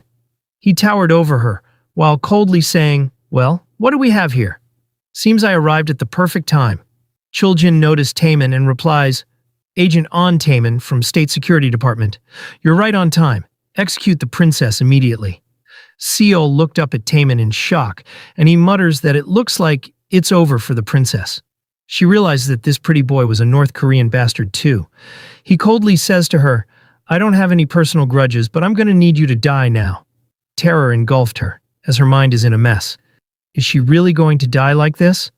As Taemin lunged with a weapon, she accepted her fate and closed her eyes. However, Taemin redirected towards Chuljin, taking him by surprise. Chuljin skillfully managed to evade it, but his weapon knife was flung away. Chuljin realized he had forgotten that Taemin's direct superior was Kim Yoon. Taemin, with a grin, comments that he really isn't an easy target. Hyuna shouts at him for being late, and he gets annoyed. He inwardly says that he had to prepare himself to turn his back on the Republic. It's only natural it took a while to mentally prepare himself. He then says to Seol, "Princess, don't get the wrong idea. I'm not doing this because I like your pretty face or anything. I was destined to be purged as a reactionary anyway, since I was acting on Comrade Kim Yoon's orders." Seol just stands there like a fool, and he shouts at her, asking what she's doing. "Stop standing around and run already." Seol then made a run for it. Seeing this, Chuljin mutters the word, "Damn it." Taemin then says, "Where are you looking, comrade? I don't hold any personal grudges, but I'm going to need you to lie down quietly right here." Then the trio got ready to jump him. Chuljin calmly took out a flute out his jacket and got into a menacing stance. Taemin becomes confused, asking whether he plans to fight them with that, and he's underestimating them too much. However, a moment later, Taemin was bleeding on the floor, muttering that he's a monster. Chuljin had taken down all of them. It then began raining. Hyuna, laying injured, inwardly says, "What on earth just happened?" Neither Aunt Taemin nor Grandpa are the kind of people to go down this easily, but they couldn't even land a single hit. To think they'd be beaten by such a simple object. Just what kind of monster is this guy? Chuljin then coldly says, "If you had just handed over the princess, I might have shown you mercy. I am deeply grieved by the foolishness of my compatriots." Then he lifted Hyuna by her throat, declaring that, as the price for their foolishness, everyone here will die today. He began squeezing her neck, and she desperately tried to free herself. Taemin tried to ambush him, but Ryu Chuljin delivered an upper kick to his jaw, and at the same time slammed Hyuna onto the ground. With that, he went for another blow, striking Taemin again, then grabbed him by the shirt and held his motionless body. Then he went to deliver another punch, but his hand was restrained by Hyuna's filament blade. She weakly tells him to stay still. Chuljin then punched her face, causing Taesik to scream and lunge at him. The strike made contact, however, Chuljin tanked it and grabbed his cane away, and flung Taesik to the ground. Now Chuljin, with a disappointing look, stared at the cane, saying, "Is this really all the legend amounts to? You have grown very old, Mr. Lee Taesik. I at least thought you'd be somewhat of a match for me. Seeing the end of these reactionaries can wait until after the revolution is complete. Stop squirming and just watch the revolution's completion from right there." Taemin grits his teeth, wondering if he's really letting them live for now. Hyuna crawled to her grandpa and asked whether he's okay. He replies, "It seems I managed to deal a somewhat fatal blow to him. His target is Seol, so just incapacitating us was enough. Now everything must be left to Seol's will." The scene now shifted to a construction site. Seol was catching her breath, standing next to the railing of the building. She inwardly spirals. Should I really have run away from there? People are getting hurt because of me. What if they even die? The one that man is after is definitely me. If I hadn't run away, maybe Hyuna and Grandpa would have been safe. She then stared down the building, and her intrusive thoughts took over. If, just like that man said, I really am the child of that pig, is it right for me to just disappear? If my very existence is disgusting and only causes harm to others, maybe is my disappearance what it takes to resolve everything? Just then, Chuljin arrived, saying, "You just need to throw yourself off and fall. That way everyone can be at peace. Kim Seol." Spilling Baekdu blood with my own hands wasn't exactly appealing to me either. Accept for yourself that your death is, in the end, destiny. Seal glared at him, asking what happened to Hyuna and Grandpa. He stayed silent for a moment and revealed that he killed everyone who tried to protect her. Seal froze, unable to believe this. Chuljin gaslights her, saying, "Just like this, your very existence hurts others and even takes their lives. If you accept death gracefully, I will send you off painlessly." Seal grits her teeth, saying, "Don't make me laugh. You killed them of your own accord." Then with tears she screamed, "Why did you kill them? You could have just killed me. Why did you have to kill them? Or you should have just killed me right when I was born." Chuljin quickly shut her mouth and coldly says, "That is not for you to choose or decide. The Baekdu bloodline holds meaning simply by existing. It becomes a cause, a rallying cry and power. But even that is over now. Die without any more meaningless sacrifices, Kim Seal." Seal then trembled in fear. Closing her eyes, she inwardly pleads for someone to save her. This is the end of the video. Thanks for watching. If you enjoyed it and want to see more, don't forget to subscribe and leave a comment.